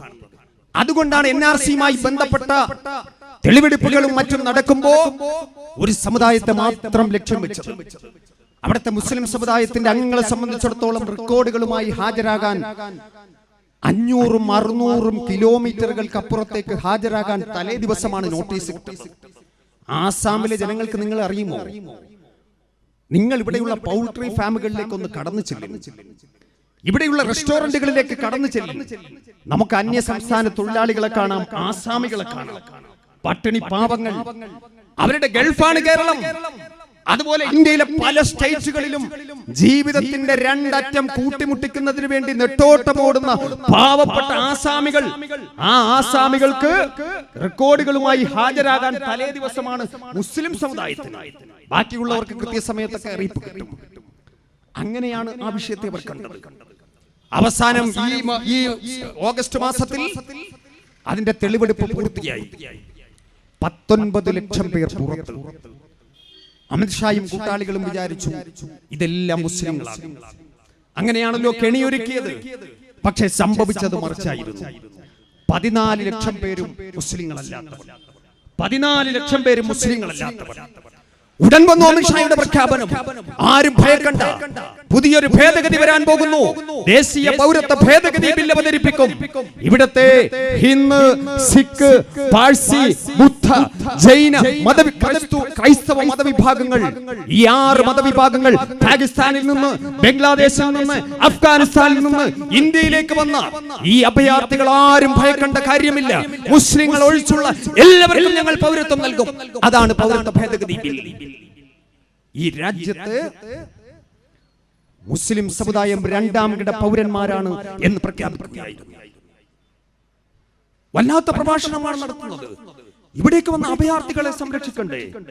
നമ്മുടെ അയൽ രാഷ്ട്രങ്ങളിലെ പാവപ്പെട്ടവർ, അവിടുത്തെ ഭരണകൂട ഭീകരത കാരണം ഈ രാജ്യത്തേക്ക് ഒഴുകിയെത്തിയവർ, അവരെ സംരക്ഷിക്കണ്ടേ? സംരക്ഷിക്കണം. പക്ഷേ സംരക്ഷിക്കണമെങ്കിൽ എല്ലാ അയൽ രാഷ്ട്രങ്ങളിലേക്കും കണ്ണുകൊടുക്കണ്ടേ? ഇത് മതേതരത്വത്തിന്റെ വാക്കാണെങ്കിൽ, കണ്ണാണെങ്കിൽ, നിലപാടാണെങ്കിൽ നമുക്കറിയാം. നമ്മുടെ അയൽ രാഷ്ട്രങ്ങളിൽ ഏറ്റവും അധികം പീഡനം അനുഭവിക്കുന്നത് മ്യാൻമാറിലെ ജനങ്ങളാണ്, റോഹിംഗ്യൻ മുസ്ലിങ്ങളാണ്. ആയിരങ്ങളല്ല ലക്ഷങ്ങൾ പലായനം ചെയ്യപ്പെട്ടു. ആയിരങ്ങളെ കൊന്നൊടുക്കി അവിടുത്തെ ഗവൺമെന്റ്. ലോകത്തെമ്പാടും അഭയാർത്ഥികളായി കഴിയുകയാണ്. അങ്ങനെ അയൽ രാഷ്ട്രങ്ങളിലെ അഭയാർത്ഥികളോടുള്ള സ്നേഹമാണെങ്കിൽ അവരെ പറ്റി ചിന്തിക്കണ്ടേ? ശ്രീലങ്കയിൽ നിന്ന് ഒഴുകിയെത്തുന്ന ആയിരങ്ങളുണ്ട് തമിഴ് വംശജർ. അവരെ പറ്റി എന്തേ നിങ്ങൾ ചിന്തിക്കാത്തത്? പാകിസ്ഥാൻ, അഫ്ഗാനിസ്ഥാൻ, ബംഗ്ലാദേശ്, ഈ 3 രാഷ്ട്രങ്ങളിൽ നിന്ന് മാത്രം വന്നവർ, അത് മുസ്ലിങ്ങൾ ഒഴികെയുള്ളവർ. ഒരു കാര്യം ചോദിക്കട്ടെ, മുസൽമാൻ കള്ളവണ്ടി അതല്ല ഓട് പൊളിച്ചിറങ്ങിയവരാണ്? അല്ല, ഇത് പറയാൻ ഇവർക്കാർക്ക് അച്ചാരം കിട്ടിയതാണോ? അല്ല, നരേന്ദ്രമോദിയുടെ അമിത്ഷായുടെയോ തറവാട്ട് സ്വത്താണോ? മറുപടി പറയണം. മറുപടി പറയാതെ പോകാൻ സാധിക്കില്ല. ഈ രാജ്യത്തിന്റെ തെരുവോരങ്ങൾ സമരമുഖത്താണ്. ഇതിന് സമാധാനം ബോധിപ്പിച്ചേ മതിയാകൂ. ആരാ നിങ്ങൾ? നിങ്ങൾ പോകാൻ പറയുന്ന ഈ പാവപ്പെട്ട സമുദായം ആരായ? ചരിത്രം സാക്ഷിയാണ്, കാലം സാക്ഷിയാണ്. എന്റെ അനുഗ്രഹീത സുഹൃത്ത് ബഹുമാന്യനായി തങ്ങൾ ഇവിടെ സൂചിപ്പിക്കുകയുണ്ടായി. അതുപോലെ എന്റെ പ്രിയപ്പെട്ട സഹോദരന്റെ വാക്കുകൾ നിങ്ങൾ ശ്രമിക്കുകയുണ്ടായി. ചരിത്രത്തെ നിങ്ങൾക്ക് നിഷേധിക്കാൻ സാധിക്കുമോ? പാകിസ്ഥാൻ എന്ന് പറഞ്ഞുകൊണ്ട്, ബംഗ്ലാദേശ് എന്ന് പറഞ്ഞുകൊണ്ട്, അഫ്ഗാനിസ്ഥാൻ എന്ന് പറഞ്ഞുകൊണ്ട് ഈ രാജ്യത്തെ മുസൽമാനോട് പോകൂ എന്ന് പറയുമ്പോ ഒരു കാര്യം പറയട്ടെ, പാകിസ്ഥാൻ എന്ന് കേട്ടാൽ ഈ രാജ്യത്തെ മുസൽമാന് രോമാഞ്ചം ഉണ്ടാകില്ല. അഫ്ഗാനിസ്ഥാൻ എന്ന് കേട്ടാലും ബംഗ്ലാദേശ് എന്ന് കേട്ടാലും ഉണ്ടാകില്ല. നമുക്ക് രോമാഞ്ചം ഉണ്ടാകില്ല. കാരണം നമ്മുടെ രാജ്യം പാകിസ്ഥാനല്ല, നമ്മുടെ രാജ്യം ബംഗ്ലാദേശ് അല്ല, ഈ ഭൂമിയാണോ ഇന്ത്യ രാജ്യം. നിങ്ങൾക്കറിയുമോ, ഈ രാജ്യത്തേക്ക് ശത്രുക്കൾ കടന്നു വന്നില്ലേ? അധിനിവേശക്കാരൻ കടന്നു വന്നില്ലേ? ആ സന്ദർഭത്തിൽ ആരാ ഉണ്ടായിരുന്നത്? മുൻപന്തിയിൽ നിന്ന് പ്രതിരോധിക്കാൻ ആദ്യമായി കടന്നു വന്നത് 1498 പോർച്ചുഗീസുകാരനായിരുന്നു. കോഴിക്കോട് കാപ്പാട് കപ്പലിറങ്ങി വാസ്കോഡ ഗാമ. ആരുടെ ഭരണമായിരുന്നു? ഞാൻ ഓർക്കുന്നു, ഞാൻ കടന്നു വരുമ്പോ അതിന്റെ ചില അംശങ്ങളാണ് സംസാരിച്ചു കൊണ്ടിരുന്നത് ഉദ്ഘാടകൻ. ഞാൻ മൊത്തവും കേട്ടില്ല. അന്ന് ആരുടെ ഭരണമായിരുന്നു? ഹൈന്ദവനായ സാമൂതിരിയുടെ ഭരണമാണ് കോഴിക്കോട്. അധിനിവേശ മോഹവുമായി പോർച്ചുഗീസുകാരൻ കാലുകുത്തി കോഴിക്കോട് കാപ്പാട്. ആരാണ് അതിനെപ്പറ്റി ജനങ്ങളെ ബോധവൽക്കരിച്ചത്, സമരസജ്ജരാക്കിയത്, പ്രതിരോധിച്ചത്? ചരിത്രം സാക്ഷിയല്ലേ? ഇസ്ലാമിക സംസ്കാരത്തിന്റെ ജാജ്വല്യമാനമായ അധ്യായങ്ങൾ തുടികൊട്ടുന്ന പൊന്നാനി എന്ന് പറയുന്ന പ്രദേശമുണ്ടല്ലോ. ദറസി തറവാട്ടിന്റെ പാരമ്പര്യമുള്ള പൊന്നാനിയുടെ ദറസിന്റെ അകത്തലങ്ങളിൽ നിന്നുകൊണ്ട് ശിഷ്യഗണങ്ങൾക്ക് വിജ്ഞാനം പകർന്നു കൊടുത്തുകൊണ്ടിരുന്ന സൂര്യ തേജസ്വിയായ സാത്വികനായ പണ്ഡിതൻ സൈനുദ്ദീൻ മഖ്ദൂം രണ്ടാമൻ. അദ്ദേഹം തന്റെ അനുയായികളോട് പറഞ്ഞു, വിശ്വാസി സമൂഹത്തോട് പറഞ്ഞു, ഇതാ ശത്രു കടന്നു വന്നിരിക്കുന്നു. നാം കേൾക്കുന്ന കാലൊച്ച ശത്രുവിന്റേതാണ്. പോർച്ചുഗീസുകാരൻ വാസ്കോഡ ഗാമ കാലുകുത്തിയത് കച്ചവടത്തിനല്ല, നമ്മോട് സൗഹൃദം കൂടാനല്ല. പിന്നെയോ ഈ രാജ്യത്തിന്റെ മാനം കവർന്നെടുക്കാൻ, ഈ രാജ്യത്തിന്റെ സഹോദരിമാരുടെ ചാരിത്രം കവർന്നെടുക്കാൻ, ഈ രാജ്യത്തിന്റെ സമ്പത്തും ഈ രാജ്യത്തിന്റെ സകലമാന സംസ്കാരങ്ങളും കൊള്ളയടിക്കാൻ ശത്രുവിന്റെ കാലൊച്ചയാണ് കേൾക്കുന്നത്. അതിനെ പ്രതിരോധിക്കാൻ സന്നദ്ധമാകണമെന്ന് അനുയായികളോട് ആഹ്വാനം ചെയ്തപ്പോഴല്ലേ തുഹ്ഫത്തുൽ മുജാഹിദീൻ രചിക്കപ്പെട്ടത്? ഖാലി മുഹമ്മദ് മൗലിദ് രചിച്ച ഖാലി മുഹമ്മദ് ഫത്ഹുൽ മുബീൻ രചിച്ചു യുദ്ധകാവ്യങ്ങൾ.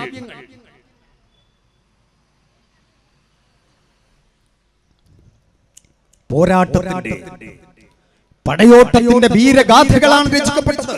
ജനങ്ങൾ സമരസജ്ജരായി. ഉജ്ജ്വലമായ പോരാട്ടം. അറബിക്കടല് കുഞ്ഞാലി മരക്കാർമാരുടെ ചുടുചോര കൊണ്ട് ചെഞ്ചായമണിയില്ലേ? ആ സന്ദർഭത്തിലാണ് സാമൂതിരി കോഴിക്കോട് കടപ്പുറത്ത് വന്നു നിന്നുകൊണ്ട് പറഞ്ഞത്, ഹൈന്ദവ സമുദായമേ, അരേ സമുദായമേ, നിങ്ങൾ ഈ വാക്കുകളൊന്ന് ശ്രദ്ധിക്കണം.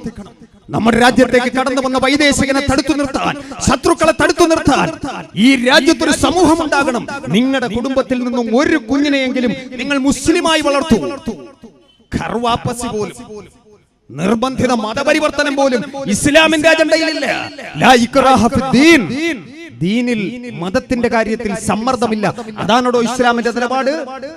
അതാണ് ഇസ്ലാമിന്റെ നിലപാട്. വാള് കാട്ടിയിട്ട് ആരെയും ഇസ്ലാമിലേക്ക് ആളെ കൂട്ടണ്ട. ഗോതമ്പും പഞ്ചസാരയും കാട്ടി പ്രലോഭനം കാട്ടിയും ആരെയും ഇസ്ലാമിലേക്ക് ആളെ കൂട്ടണ്ട. നീ സത്യം പറഞ്ഞുകൊടു, നേർവഴി പറഞ്ഞുകൊടു, സത്യാസത്യ വിവേചനം ജനങ്ങൾക്ക് പകർന്നുകൊടു, ദൈവികമായ ദർശനത്തെ പരിചയപ്പെടുത്തിക്കൊടു. അതാണ് ഇസ്ലാമിന്റെ മാർഗം. വലാ യജ്രിമന്നകും സനആന ഖൗമിൻ അലാ അല്ലാ തഅദിലു യഅദിലു. ഒരു സമൂഹത്തോട് നിങ്ങൾക്ക് വിയോജിപ്പുണ്ടാകാം, പക്ഷേ അവരോട് നിങ്ങൾ അതിന്റെ പേരിൽ അനീതി പ്രവർത്തിക്കരുത് എന്ന് കൃത്യമായി താക്കീത് ചെയ്തില്ലേ? വലാ തസുബ്ബു അല്ലദീന യദ്ഊന മിൻ ദൂനില്ലാ. മറ്റുള്ളവരുടെ ആരാധനാമൂർത്തികളെ നിങ്ങൾ ഇകഴ്ത്തി സംസാരിക്കരുത്. ശ്രീരാമചന്ദ്രനെ, ശ്രീകൃഷ്ണനെ ബഹുമാനിക്കുന്ന വലിയൊരു വിഭാഗം ജനങ്ങൾ ഈ രാജ്യത്തുണ്ട്. നിങ്ങൾ ഇകഴ്ത്തി സംസാരിക്കരുത്. ക്രൈസ്തവ മക്കൾ വളരെയധികം പ്രാധാന്യത്തോടു കൂടി കാണുന്ന യേശു ക്രിസ്തുവിനെ നിങ്ങൾ ഇകഴ്ത്തി സംസാരിക്കരുത്. അതാണോ ഇസ്ലാമിന്റെ കാഴ്ചപ്പാട്? അതാണ് ഇസ്ലാമിന്റെ കാഴ്ചപ്പാട്. അതാണ് ഇസ്ലാമിക ദർശനം. അല്ലാതെ ഇവിടെ നിർബന്ധിപ്പിച്ചു അതേ പ്രകാരം തന്നെ പ്രലോഭനത്തിലൂടെയും ഇസ്ലാമിലേക്ക് ആളെ കൂട്ടിയിട്ടില്ല. ഇസ്ലാമിലേക്ക് ആളെ കൂട്ടിയിട്ടില്ല. അങ്ങനെ കൂട്ടാൻ പാടുമില്ല. അത് ഇസ്ലാമിന്റെ നയവും നിലപാടുമല്ല. പക്ഷേ അധിനിവേശത്തെ പ്രതിരോധിക്കുന്നവരാണ്, അധിനിവേശത്തെ എതിർക്കുന്നവരാണ്. അങ്ങനെ ഉജ്ജ്വലമായ പോരാട്ടം നടത്തിയപ്പോഴാണ് സാമൂതിരി പറഞ്ഞത്, നിങ്ങളുടെ കുടുംബത്തിൽ നിന്നും ഒരു കുഞ്ഞിനെയെങ്കിലും മുസ്ലിമായി വളർത്തും. ചരിത്രമല്ലേ, നിഷേധിക്കാൻ സാധിക്കുമോ? പ്രിയമുള്ളവരെ, അതാണ് മുസൽമാന്റെ ചരിത്രം. ഉജ്ജ്വലമായ പോരാട്ടം നടത്തും. എണ്ണമറ്റ പോരാട്ടങ്ങൾ, അതിന്റെ വിശദാംശങ്ങളിലേക്ക് ഞാൻ കടന്നു പോകുന്നില്ല. ഈ രാജ്യത്തെ ഹൈന്ദവനും, ഈ രാജ്യത്തെ മുസൽമാനും, ഈ രാജ്യത്തെ ക്രൈസ്തവനും, ഈ രാജ്യത്തെ സകലമായ മനുഷ്യരും, ഈ രാജ്യത്തെ അടിസ്ഥാന ജനവിഭാഗങ്ങളും അടക്കം ബ്രിട്ടീഷുകാരനെതിരെ സന്ധിയില്ലാ സമരം നടത്തുകയായിരുന്നു. ഉജ്ജ്വലമായ പോരാട്ടം. പക്ഷേ ഇവരെവിടെയായിരുന്നു? ഈ ഇരുട്ടിന്റെ ശക്തികൾ എവിടെയായിരുന്നു? ഈ അമിത്ഷായുടെയും നരേന്ദ്രമോദിയുടെയും മുത്തച്ഛന്മാരെവിടെയായിരുന്നു? ചരിത്രത്തെ നിഷേധിക്കാൻ നിങ്ങൾക്ക് സാധിക്കുമോ? എന്റെ പ്രിയപ്പെട്ട സഹോദരൻ ഒരു കവിതാ ശകലം ഇവിടെ ഉദ്ധരിക്കുന്നത് ഞാൻ കേട്ടു. പ്രിയമുള്ളവരെ, ബ്രിട്ടീഷുകാരന്റെ ഷൂ നക്കിയ ആ തഴമ്പ് നിങ്ങളുടെ നാവുകളിൽ മാത്രമല്ലേ ഉള്ളൂ. പക്ഷേ ഈ പാവപ്പെട്ട മക്കളുണ്ടല്ലോ, ബ്രിട്ടീഷുകാരന്റെ നിറതോക്കിൽ നിന്നും വന്ന വെടിയുണ്ടകളെ നെഞ്ചകം കൊണ്ട് സ്വീകരിച്ചവരാ. അവൻ ഒരുക്കിയ തൂക്കുമരങ്ങൾ സന്തോഷത്തോടു കൂടി കഴുത്തിലണിഞ്ഞവനാണോ? നിഷേധിക്കാൻ സാധിക്കുമോ? നിങ്ങളുടെ ആചാര്യനുണ്ടല്ലോ, RSSന്റെ ഗ്രന്ഥമായ വിചാരധാര രചിച്ച ഗുരു ഗോൾവാർക്കർ, അദ്ദേഹം എന്താ പറഞ്ഞത്? Don't waste your energy in fighting British enemy, but it use it to fight Indian enemy like Muslims, Christians and communists. നിങ്ങളുടെ ഊർജം ബ്രിട്ടീഷുകാരനെതിരെ പ്രയോഗിച്ച് നിങ്ങൾ വേസ്റ്റ് ആക്കി കളയണ്ട. ഈ രാജ്യത്തിന്റെ ആഭ്യന്തര ശത്രുക്കൾ, കമ്മ്യൂണിസ്റ്റുകൾ, ക്രിസ്ത്യാനികൾ, മുസ്ലിങ്ങൾ, അവർക്കെതിരെ നിങ്ങൾ ഉപയോഗിക്കും. അതല്ലേ നിങ്ങൾ പറഞ്ഞത്? സ്വാതന്ത്ര്യ സമരത്തെ ഒറ്റുകൊടുത്തവർ, സ്വാതന്ത്ര്യ സമരത്തെ ഒറ്റുകൊടുത്തവർ, ബ്രിട്ടീഷുകാരന്റെ നക്കും നുണയും സ്വീകരിച്ചുകൊണ്ട് അവന്റെ ഷൂനക്കി എല്ലാം ഒളിഞ്ഞും തെളിഞ്ഞും കൈക്കലാക്കിയവർ, ഈ രാജ്യത്തിന്റെ വിമോചന പോരാളികളെ കണ്ടെത്തുന്നതിന് വേണ്ടി കങ്കാണിപ്പണിയെടുത്തവർ, ബ്രിട്ടീഷുകാരനെ പിടിച്ചുകൊടുത്തവർ, ഒരു കാരമുള്ള പോലും കാലിൽ തറച്ച പാരമ്പര്യമില്ലാത്തവർ, ഈ പാവപ്പെട്ട മക്കളുടെ മുഖത്ത് നോക്കി ഞങ്ങളുടെ ഭാര്യമാരെ, വിധവകളും മക്കളെ അനാഥരുമാക്കി, വിധവാത്വം അനുഭവിച്ച്, വിഭാര്യത്വം അനുഭവിച്ച്, അനാഥത്വം ഏറി ജീവനും ജീവിതവും സമ്മാനിച്ച സമൂഹത്തോട് പാകിസ്ഥാനിലേക്ക്, ബംഗ്ലാദേശിലേക്ക്, അഫ്ഗാനിസ്ഥാനിലേക്ക് എന്ന് പറഞ്ഞാൽ മനസ്സില്ലെന്ന് പറയാൻ, ആർജവത്തോടു കൂടി പറയാൻ ഈ രാജ്യത്തിന്റെ മക്കൾക്ക് സാധിക്കും. ഈ രാജ്യത്തിന്റെ മക്കൾക്ക് സാധിക്കും. നിങ്ങൾ ആരെയും ഭയപ്പെടുത്തണ്ട. അമിത്ഷാ പറഞ്ഞല്ലോ, എന്താ പറഞ്ഞത്? മുസ്ലിങ്ങൾ ഭയക്കണ്ട. ആർക്കാണോ ഭയം? പാവപ്പെട്ട സഹോദരിമാരുണ്ടല്ലോ. നിങ്ങൾ അലിഗഡ് ജാമിയ മില്ലയിലേക്ക് കടന്നു കയറി നരനായാട്ട് നടത്തിയപ്പോ, ജാമിയ പ്രദേശത്ത് നരനായാട്ട് നടത്തിയപ്പോ, നിന്റെയൊക്കെ AK-47 മുന്നിൽ നോക്കി ഗർജിച്ച ആ ഫാത്തിമ എന്ന് പറയുന്ന, ഫാത്തിമ ഹെന്ന എന്ന് പറയുന്ന പെണ്ണിനെ, ലതീദ എന്ന് പറയുന്ന പെണ്ണിനെ സംഘപരിവാരുകാരാ നിനക്ക് കാണാൻ സാധിക്കുമോ? തിരിച്ചറിയാൻ സാധിക്കുമോ? നമ്രൂദിന്റെ തീക്കുണ്ടത്തെ, ഫറോവയുടെ തീറ്റൂരങ്ങളെ, ഉത്തുബത്തിന്റെയും ഷൈബത്തിന്റെയും കടന്നാക്രമണങ്ങളെ, എത്രയോ ബുഷുമാരെ, ഏരിയൽ ഷാരോണിനെ കണ്ടവനാണ് ഈ രാജ്യത്തെ ലോകത്തെ വിശ്വാസ സമൂഹം. ഭയം അവരുടെ അജണ്ടയിലില്ല. ചരിത്രം സാക്ഷി, കാലം സാക്ഷി. ആർക്കെങ്കിലും നിഷേധിക്കാൻ സാധിക്കുമോ? ഒരു പെണ്ണിന്റെ മുന്നിൽ പകച്ചുപോയില്ലേ? ഒറ്റപ്പെട്ട സംഭവമല്ല, ഒറ്റപ്പെട്ട ചൂണ്ടുവിരലല്ല, ആയിരക്കണക്കിന് ലക്ഷക്കണക്കിന് ചൂണ്ടുവിരലുകൾ ജാതി മത രാഷ്ട്രീയ സംഘടനാ വ്യത്യാസമില്ലാതെ ഈ രാജ്യത്ത് നിന്നും നിങ്ങൾക്ക് ഉയർന്നു കഴിഞ്ഞു. അതിനെ പ്രതിരോധിക്കാൻ നിങ്ങളുടെ കൂറ്റൻ ടാങ്കറുകൾ കൊണ്ട് സാധിക്കില്ല, നിങ്ങളുടെ AK-47 കൊണ്ട് സാധിക്കില്ല, ഒരായുധം കൊണ്ടും സാധിക്കില്ല. പ്രിയമുള്ളവരെ, നിങ്ങൾക്കൊരു പക്ഷേ കൊന്നൊടുക്കാൻ സാധിക്കും, പരാജയപ്പെടുത്താൻ സാധിക്കില്ല, പരാജയപ്പെടുത്താൻ സാധിക്കില്ല. ബ്രിട്ടീഷുകാരന് പാദസേവ ചെയ്ത് ഈ രാജ്യത്തെ ജനങ്ങളെ പറ്റിച്ചുകൊണ്ടിരിക്കുന്നു. ഡൽഹി നിയമസഭയുടെ അകത്ത് ടിപ്പു സുൽത്താന്റെ ഒരു ഫോട്ടോ പ്രദർശിപ്പിക്കാൻ ഡൽഹിയുടെ മുഖ്യമന്ത്രി അരവിന്ദ് കെജ്രിവാൾ തയ്യാറായി. BJP-കാരൻ പ്രശ്നവുമായി എത്തിയല്ലോ. BJP-കാരൻ ഹാലിളകി. കാരണം ടിപ്പു സുൽത്താൻ എന്ന് കേൾക്കുമ്പോൾ വല്ലാത്ത ഒരു പിടച്ചിലാണ്, ഒരു തികട്ടലാണ്. അതെന്തുകൊണ്ടെന്നറിയുമോ? ടിപ്പു ജനകീയനായ ഭരണാധികാരിയായിരുന്നു, മേലാളന്മാർക്കെതിരായിരുന്നു, ജന്മി കുടിയാൻ അമർച്ച ചെയ്ത ഭരണാധികാരിയായിരുന്നു ടിപ്പു സുൽത്താൻ. ഇന്ത്യയിൽ ആദ്യമായി ലാൻഡ് സർവേ നടപ്പിലാക്കിയത്, ഭൂപരിഷ്കരണം നടപ്പിലാക്കിയത്, ഭൂമി അളന്ന് തിട്ടപ്പെടുത്തി കൃഷിഭൂമി കർഷകന് എന്ന് പറഞ്ഞു ടിപ്പു സുൽത്താൻ. പാലക്കാട് പ്രദേശത്തു കൂടി ടിപ്പു സുൽത്താൻ കടന്നു വരുമ്പോ ഒരു പറ്റം സഹോദരിമാർ മാറി മറയ്ക്കാതെ പോകുന്നത് ടിപ്പു സുൽത്താൻ ചോദിച്ചു, എന്തായി കാണുന്നത്? അവർ പറഞ്ഞു, ഈ രാജ്യത്തെ അടിസ്ഥാന ജനവിഭാഗമാണ്, കറുത്ത വർഗ്ഗക്കാരാണ്, അവർക്ക് മാറി മറയ്ക്കാനുള്ള സ്വാതന്ത്ര്യമില്ല. ടിപ്പു പറഞ്ഞു, എന്ത് മതത്തിന്റെ പേരിൽ, വർണ്ണത്തിന്റെ പേരിൽ മനുഷ്യരെ വേർതിരിക്കുകയോ? സാധ്യമല്ല. ടിപ്പു ഒരു മതവിശ്വാസി കൂടിയാണ്, ഒരു ഇസ്ലാം മതവിശ്വാസി കൂടിയാണ്. എന്താണ് ഇസ്ലാമിന്റെ കാഴ്ചപ്പാട്? യാ അയ്യുഹന്നാസ് ഇന്നാ ഖലഖനാകും മിൻ ദക്കരിൻ വഉൻസാ വജഅൽനാകും ശുഊബൻ വഖബായിൽ ലിതഅറഫു ഇന്ന അക്രമകും ഇൻദല്ലാഹി അത്ഖാകും. വിശുദ്ധ ഖുർആൻ ദൈവത്തിന്റെ പ്രഖ്യാപനം. മാനവ സമൂഹമേ, നിങ്ങൾ ഒരാണിൽ നിന്നും ഒരു പെണ്ണിൽ നിന്നും സൃഷ്ടിച്ചു, വ്യത്യസ്ത വർഗ്ഗങ്ങളും ഗോത്രങ്ങളുമാക്കി മാറ്റി. എന്തിനെന്നറിയുമോ? നിങ്ങൾക്ക് അഹങ്കാരം നടിക്കാനല്ല, പരസ്പരം പോരടിക്കാനുമല്ല. നിങ്ങൾക്കൊരു തിരിച്ചറിവുണ്ടാകണം, ഒരു ഐഡന്റിറ്റി ഉണ്ടാകണം, ഒരു മേൽവിലാസം ഉണ്ടാകണം. അതിനുവേണ്ടി മാത്രമാണ് വ്യത്യസ്ത വർഗ്ഗങ്ങളും ഗോത്രങ്ങളുമാക്കി മാറ്റിയത്. മഹത്വത്തിന്റെ മാനദണ്ഡം സൃഷ്ടാവിന്റെ അടുക്കൽ അധികാരമോ സമ്പത്തോ സൗന്ദര്യമോ അല്ല, അത് ധാർമ്മികതയാണ്, തഖ്വയാണ്, സൂക്ഷ്മതയാണ്, സത്യസന്ധതയാണ്. മനുഷ്യ സമത്വത്തിന്റെ ഉജ്ജ്വലമായ പ്രഖ്യാപനമാണ്. സാർവലൗകിക സാഹോദര്യം ഇസ്ലാമിന്റെ മുഖമുദ്രയാണ്. പ്രവാചകൻ, നമുക്കറിയാം, ഇസ്ലാമിക ചരിത്രത്തിലെയല്ല, ലോക ചരിത്രത്തിലെ ഉജ്ജ്വലമായ ഒരു മുഹൂർത്തമാണ് മക്ക വിജയം എന്ന് പറയുന്നത്. മർദ്ദക ഭൂരിപക്ഷത്തിനെതിരിൽ മർദ്ദിത ന്യൂനപക്ഷം വിജയം വരിച്ച, എല്ലാവിധമായ മനുഷ്യാവകാശങ്ങളെയും ചവിട്ടിമെതിച്ചിരുന്ന ഒരു മേലാള വർഗത്തിൽ നിന്നും ഈ രാജ്യത്തെ ലോകത്തെ എല്ലാ മനുഷ്യർക്കും മോചനം കിട്ടിയ ഉജ്ജ്വലമായ ഒരു പരമ്പരയുടെ ഭാഗമായിരുന്നല്ലോ മക്ക വിജയം എന്ന് പറയുന്നത്.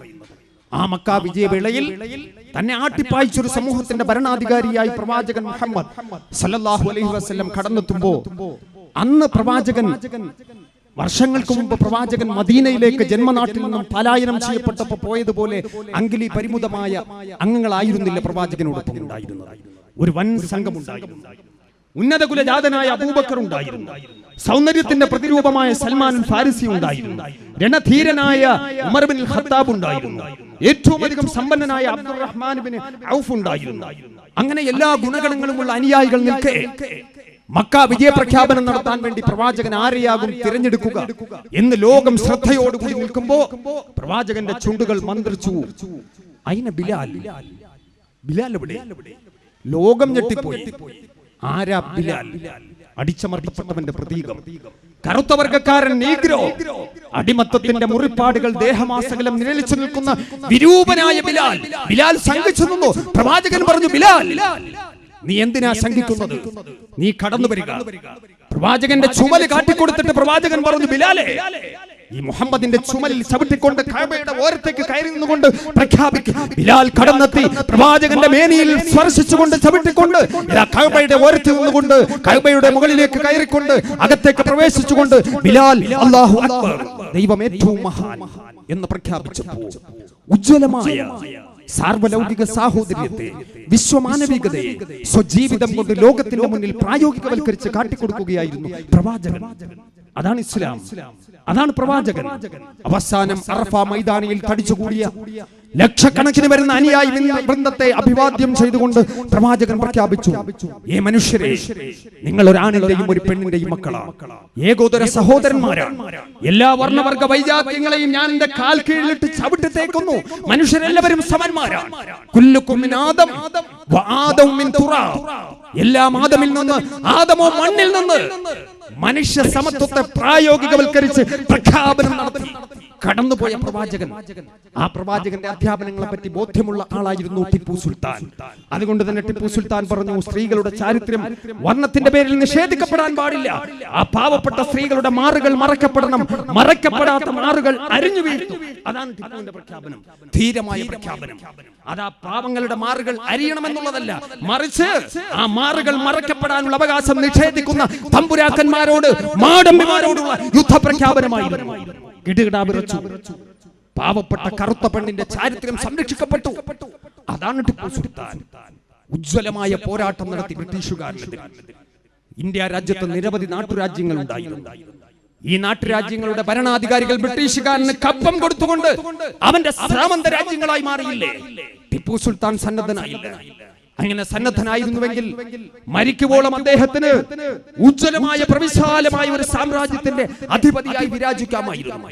പക്ഷേ മാതൃരാജ്യത്തിനു വേണ്ടി സധൈര്യം പോരാടി അവസാനം 1799 മെയ് മാസം 4-ാം തീയതി ശ്രീരംഗപട്ടണം കോട്ടയുടെ നടുത്തളത്തിൽ ബ്രിട്ടീഷുകാരനോട് ധീരോദാത്തമായ പോരാട്ടം നടത്തി വീരരക്തസാക്ഷിത്വം വരിക്കുകയായിരുന്നില്ലേ ടിപ്പു സുൽത്താൻ? ടിപ്പുവിന്റെ മാറിലേക്ക് കടന്നു വന്ന വെടിയുണ്ട ടിപ്പുവിന്റെ ജീവൻ കവർന്നെടുക്കാൻ പോകുന്ന സന്ദർഭം. ആ സന്ദർഭത്തിൽ ഓടിയെത്തിയ ബ്രിട്ടീഷുകാരൻ ടിപ്പു സുൽത്താന്റെ മാറിടത്തിലേക്ക് ചവിട്ടുന്നതിന് വേണ്ടി ബൂട്ടുയർത്തിയപ്പോ ആ മരണശയ്യയിൽ കിടന്നുകൊണ്ട് വെട്ടിവീഴ്ത്തിയ ലോകത്ത് സമാനതയില്ലാത്ത ഐതിഹാസികമായ പോരാട്ടത്തിന്റെ ജാജ്വല്യമാനമായ അധ്യായം കുറിച്ച ടിപ്പു സുൽത്താൻ. ആ ടിപ്പു സുൽത്താൻ അവസാനം മരിച്ചു വീണതിന് ശേഷമാണ് ബ്രിട്ടീഷുകാരൻ പറഞ്ഞത്, ഇനി ഇന്ത്യ നമ്മുടേതായി. എന്തുകൊണ്ട് അതുവരെ പറയാൻ സന്നദ്ധനായില്ല? എന്തുകൊണ്ട് അതുവരെ പറയാൻ സന്നദ്ധനായില്ല? ആ ടിപ്പു സുൽത്താന്റെ ഫോട്ടോയാണ് അരവിന്ദ് കെജ്രിവാൾ ഡൽഹി നിയമസഭയുടെ ഉള്ളിൽ പ്രതിഷ്ഠിക്കാൻ പോയത്. ആകെ ബഹളമായി. അരവിന്ദ് കെജ്രിവാൾ പറഞ്ഞു, നിങ്ങൾ ബഹളമുണ്ടാക്കണ്ട, എനിക്കൊരു ചോദ്യമുണ്ട്. ടിപ്പു സുൽത്താൻ രാജ്യത്തിനു വേണ്ടി പോരാടിയ ധീരനായ രാജാവ്. ഇദ്ദേഹത്തിന്റെ ഫോട്ടോ വെക്കണ്ടെങ്കിൽ വെക്കണ്ട. പക്ഷേ നിങ്ങളുടെ കൂട്ടത്തിൽ നിന്നും രാജ്യത്തിന്റെ സ്വാതന്ത്ര്യ സമരത്തിന് വേണ്ടി പോരാട്ടം നടത്തിയ ഒരു വ്യക്തിയുടെ പേരെങ്കിലും പറയൂ. അരവിന്ദ് കെജ്രിവാളിന്റെ ചോദ്യത്തിന് ഉത്തരം നൽകാൻ നരേന്ദ്രമോദി, അമിത്ഷാ നിങ്ങൾക്ക് സാധിച്ചോ? സാധിക്കില്ല, സാധിക്കില്ല. എന്തുകൊണ്ട്? ചരിത്രമത. ബ്രിട്ടീഷുകാരന് എല്ലാവിധ ഒത്താശകളും ചെയ്തു കൊടുത്ത പാരമ്പര്യം മാത്രമുള്ള, എല്ലാവിധ ഒത്താശകളും ചെയ്തു കൊടുത്ത നമുക്കറിയാം. സ്വാതന്ത്ര്യം കിട്ടിയപ്പോ സ്വാതന്ത്ര്യത്തെ തള്ളിപ്പറഞ്ഞു. ഭരണഘടന സ്ഥാപിതമായപ്പോ ഭരണഘടനയെ തള്ളിപ്പറഞ്ഞു. എപ്പോഴും ഭരണഘടനയുടെ ശത്രുക്കളാണല്ലോ. അവസാനം നമ്മുടെ രാഷ്ട്രപിതാവിനെയും അർദ്ധനഗ്നനായ ഫക്കീറിനെ പോലെ കന്യാകുമാരിയുടെ തീരപ്രദേശം മുതൽ കാശ്മീരിന്റെ മലമടക്ക് വരെ നാട് നഗരങ്ങളിലൂടെ ഗ്രാമാന്തരങ്ങളിലൂടെ അദ്ദേഹം സഞ്ചരിച്ചു. അർദ്ധനഗ്നനായ ഫക്കീറിനെ പോലെ ഹിന്ദുവിനെയും മുസൽമാനെയും ക്രൈസ്തവനെയും ബൗദ്ധനെയും ജൈനനെയും പാഴ്സിയെയും എല്ലാ വിഭാഗം ജനങ്ങളെയും കോർത്തിണക്കിക്കൊണ്ട് ഈ രാജ്യത്തിന്റെ മോചനത്തിന് വേണ്ടി ഐതിഹാസികമായ പോരാട്ടത്തിന് നേതൃത്വം നൽകിയ മഹാത്മജി ഇന്ത്യക്കാരന് മറക്കാൻ സാധിക്കുമോ? നമ്മുടെ സ്വാതന്ത്ര്യ ദിനാഘോഷങ്ങൾ നടക്കുന്ന സന്ദർഭത്തിൽ പോലും ബ്രിട്ടീഷുകാരന്റെ വെള്ള പതാക വലിച്ചു കീറി താഴെയിട്ടിട്ട് ചെങ്കോട്ടയുടെ നെറുകയിൽ ഇന്ത്യയുടെ ദേശീയ പതാക വാനിലേക്ക് ഉയർന്ന സന്ദർഭത്തിൽ ഈ രാജ്യത്തെ ജനങ്ങൾ ആഹ്ലാദത്തിൽ കഴിയുന്ന സന്ദർഭത്തിൽ പോലും ആ ആഹ്ലാദത്തിലോ ആഘോഷത്തിലോ പങ്കാളിയാകുവാൻ ഗാന്ധിജി ഇല്ലായിരുന്നു. ഗാന്ധിജി എവിടെയായിരുന്നു? കൽക്കട്ടയിൽ നവഖാലിയിൽ പരസ്പരം പോരടിച്ചിരുന്ന സമൂഹം, വർഗീയ കശ്മലന്മാർ കത്തിയുമേന്തിക്കൊണ്ട് സംഘപരിവാറുകാരന്റെ ആഹ്വാനം കേട്ടുകൊണ്ട് തന്റെ സഹോദരന്റെ വിരിമാറിലേക്ക് കഠാര കുത്തിയിറക്കിക്കൊണ്ടിരിക്കുന്ന സന്ദർഭത്തിൽ, ബോംബുകൾ വലിച്ചെറിഞ്ഞുകൊണ്ടിരുന്ന സന്ദർഭത്തിൽ അവിടെ ഓടിയെത്തിയില്ലേ വന്യവയോധികനായ മനുഷ്യൻ, എല്ലും തോലുമായ ഒരു അസ്ഥികൂടമായ മനുഷ്യൻ അവിടെ ഓടിയെത്തിയിട്ട് തന്റെ വിരിമാറ് കാട്ടിക്കൊടുത്തുകൊണ്ട് ഗാന്ധിജി ഗർജിച്ചില്ലേ, instead of killing my Muslim brothers you shoot me. എന്റെ മുസ്ലിം സഹോദരങ്ങളെ കൊന്നൊടുക്കുന്നതിന് പകരം എന്റെ പെരുമാറിലേക്ക് വെടിയുണ്ടമായി. അദ്ദേഹം ഒരു സനാതന ഹിന്ദുവായിരുന്നു. ജീവിതത്തിൽ ഒരിക്കലും പൊട്ടുതൊടാത്ത ഗാന്ധി, ഒരു മഠാധിപതിയുടെ മുന്നിലും ആശീർവാദത്തിനായി കാവൽ കിടക്കാത്ത ഗാന്ധി, തന്റെ ശിഷ്യത്വം സ്വീകരിക്കാൻ കാവി വസ്ത്രവും അണിഞ്ഞു വന്നവരോട് അത് അഴിച്ചു വെച്ചിട്ട് രുദ്രാക്ഷമാലയും അഴിച്ചു വെച്ചിട്ട് തൂവള്ള വസ്ത്രം ധരിച്ചു വരാൻ ആവശ്യപ്പെട്ട ഗാന്ധി, ഐതിഹാസികമായ ഉപവാസത്തിന് നേതൃത്വം നൽകിയ ഗാന്ധി, ആ ഗാന്ധിയെ കൊന്നില്ലേ? ലോകം കണ്ട ഭീകരനായ വർഗീയവാദിയായ നാഥുറാം ഗോഡ്സെ, ആ ഗോഡ്സെക്ക് ക്ഷേത്രം പണിയുന്നതിന് വേണ്ടി നെട്ടോട്ടമോടുകയാണ് സംഘപരിവാരങ്ങൾ. ആ ഗോഡ്സെ ദേശസ്നേഹി എന്ന് പറഞ്ഞ പീറ പെണ്ണുണ്ടല്ലോ, പ്രജ്ഞാ സിംഗ് ഠാക്കൂർ എന്ന് പറയുന്ന ക്രിമിനൽ, നിങ്ങൾ ടിക്കറ്റ് കൊടുത്ത് മത്സരിപ്പിച്ചു, പാർലമെന്റിൽ എത്തിച്ചു. എത്രയോ ഭീകരവാദ കേസിലെ പ്രതിയാണ്, സ്ഫോടന കേസിലെ പ്രതിയല്ലേ മാലേഗാവിൽ. അതേ പ്രകാരം തന്നെ മക്ക മസ്ജിദ് അടക്കമുള്ള കേസിലെ പ്രതിയാണ്. ആ ഭീകരവാദിയെ ടിക്കറ്റ് കൊടുത്ത് മത്സരിപ്പിച്ച് പലരും അങ്ങനെയാണ്. എണ്ണി എണ്ണി പറയാനുള്ള നേരമില്ല. കൊണ്ടുവന്നു. മാത്രമോ ഈ രാജ്യത്തിന്റെ ഏറ്റവും പ്രധാനപ്പെട്ട പ്രതിരോധ സമിതിയിൽ അതിന്റെ ഉപദേശക സമിതി അംഗമാക്കി. ഈ രാജ്യത്തെ ജനങ്ങൾ ചിന്തിക്കണം, അറിയണം. അവസാനിച്ചോ? അവസാന പാർലമെന്റിൽ നിന്നുകൊണ്ട് ആ പെണ്ണ് പ്രസംഗിച്ചു, നാഥുറാം ഗോഡ്സെ ദേശസ്നേഹിയാണെന്ന്. ഇന്ത്യൻ പാർലമെന്റ്, ജനാധിപത്യത്തിന്റെ ശ്രീകോവിൽ, പണ്ഡിറ്റ് ജവഹർലാൽ നെഹ്റു അടക്കം, വിശ്വനാഥ് പ്രതാപ് സിംഗ് അടക്കം, ഇന്ദിരാ പ്രിയദർശിനി അടക്കം, രാജീവ് ഗാന്ധി അടക്കമുള്ള, മൻമോഹൻ സിംഗ് അടക്കമുള്ള ഈ രാജ്യത്തിന്റെ മക്കൾ, AK ഗോപാലനടക്കം, അതേ AKG അടക്കമുള്ള പ്രഗത്ഭരായ പാർലമെന്റേറിയന്മാർ നിയമനിർമ്മാണം നടത്തിയ പാർലമെന്റിനെ അശുദ്ധമാക്കിയ പെണ്ണ് പിടിച്ച് പുറത്താക്കി പുണ്യാഹം തെളിക്കാൻ സമയം കഴിഞ്ഞു പോയി. ഈ രാജ്യത്തിന്റെ മക്കൾ ഉണർന്ന് പ്രവർത്തിക്കണം. അവിടെ നിന്നുകൊണ്ട് പറഞ്ഞു, ഗാന്ധിജിയെ കൊന്നവൻ വിശുദ്ധനാണ് പോയി. പ്രതികരിക്കാൻ നമുക്ക് സാധിക്കും. ഇവർ ഈ രാജ്യത്തിന്റെ ശത്രുക്കളാണ്. ഇവർ ഈ രാജ്യത്തിന്റെ ശത്രുക്കളാണ്. വളരെ ലാഘവത്തോടു കൂടി ചുട്ടെടുക്കുന്നു. രാജ്യത്തെ ജനങ്ങളെ വിഭജിക്കുന്നു. മുസൽമാൻ വിട്ടുപോണം, രാജ്യം വിട്ടുപോണം, രണ്ടാംകിട പൗരന്മാരാണെന്ന് പ്രഖ്യാപിക്കുന്നു. എന്നിട്ട് പറയുന്നു, നിങ്ങൾ ഭയക്കണ്ട. കലാലയങ്ങൾ, ജാമിയ മില്ലയിലൊക്കെ എന്താ സംഭവിച്ചത്? എന്താ സംഭവിച്ചത് പ്രിയമുള്ളവരെ? രാവിന്റെ മറവിൽ ഇരച്ചു കയറിയില്ലേ? പോലീസുകാരൻ മാത്രമോ? ഡൽഹി പോലീസ് മാത്രമായിരുന്നു? നമുക്കറിയാമല്ലോ, ഞാനും നിങ്ങളുമൊക്കെ ദൃശ്യമാധ്യമങ്ങളിലൂടെ കണ്ടില്ലേ ആ പാവപ്പെട്ട സഹോദരിമാരെ, അവിടുത്തെ വിദ്യാർത്ഥികളെ, വിദ്യാർത്ഥിനികളെ തല്ലി ചതയ്ക്കുമ്പോ ആ പോലീസുകാരോടൊപ്പം പോലീസുകാരന്റെ തൊപ്പിയും അവന്റെ വേഷവും അണിഞ്ഞുകൊണ്ട് ഒരു ചുവന്ന കുപ്പായക്കാരൻ, സുപ്രീം കോടതിയിലെ ജസ്റ്റിസ് ആയിരുന്ന മാർക്കണ്ഡേയ കഡ്ജു അപ്പോഴേ പറഞ്ഞില്ലേ, അതാരാണെന്ന് കണ്ടുപിടിക്കണം. ആ ചുവന്ന കുപ്പായക്കാരൻ ആരാണെന്ന് കണ്ടുപിടിക്കണം. ആ ചുവന്ന കുപ്പായക്കാരനെ കണ്ടുപിടിക്കണം. വളരെ കൃത്യമായി പറഞ്ഞില്ലേ? കണ്ടുപിടിച്ചല്ലോ. ആരാണ് ആ കൂട്ടത്തിലുണ്ടായിരുന്നത്?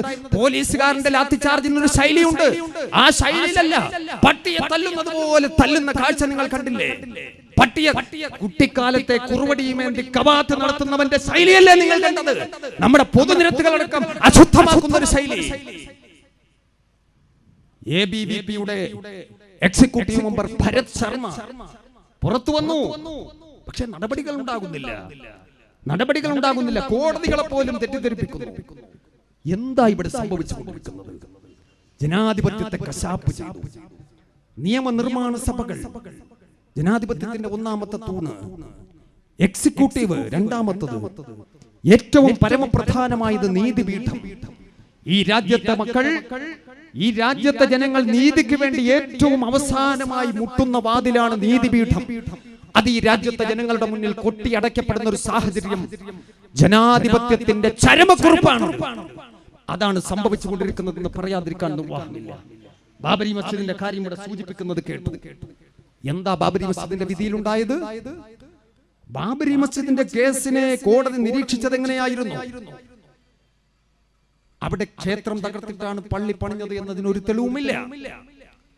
949 ഡിസംബർ മാസം 22-ാം തീയതി അതിന്റെ ഉള്ളിലേക്ക് വിഗ്രഹം കൊണ്ടുവന്ന് പ്രതിഷ്ഠിച്ചത് തെറ്റാണ്. 992 ഡിസംബർ മാസം 6-ാം തീയതി ബാബരി മസ്ജിദ് തകർത്തത് തെറ്റാണ്. എല്ലാം പറഞ്ഞു വന്നിട്ട് അവസാനം പറയുന്നു, ഇതൊക്കെയാണെങ്കിലും ശരി, തൽക്കാലം അതിന്റെ ഉടമസ്ഥാവകാശം അതിനെ തച്ചു തകർത്തവർ അക്രമകാരികൾ തിരിക്കട്ടെ. ഇതെന്താ? രാജ്യത്തെ ജനങ്ങൾ മൂക്കത്ത് വിരൽ വെച്ച് പോയി. ഞങ്ങൾ പറയട്ടെ, ആ കോടതി വിധി തെറ്റ്, ആരും സംശയിക്കേണ്ട. പക്ഷേ ഞങ്ങൾ പറയുന്നു, തെറ്റാണെങ്കിലും ഞങ്ങൾ അതിനെ മാനിക്കുന്നു. കാരണം ഇവിടുത്തെ നീതിപീഠത്തിൽ, ഇവിടുത്തെ നിയമവ്യവസ്ഥയിൽ ഞങ്ങൾ വളരെ കൃത്യമായി വിശ്വസിക്കുന്നവരും അത് ഉൾക്കൊള്ളുന്നവരും അതിനെ മാനിക്കുന്നവരുമാണ്. അതാണ് ഈ രാജ്യത്തെ വിശ്വാസ സമൂഹം. വിധി തെറ്റ, അതിലൊരു സങ്കോചവുമില്ല, ഒരു ഭയവുമില്ല അത് പറയാൻ.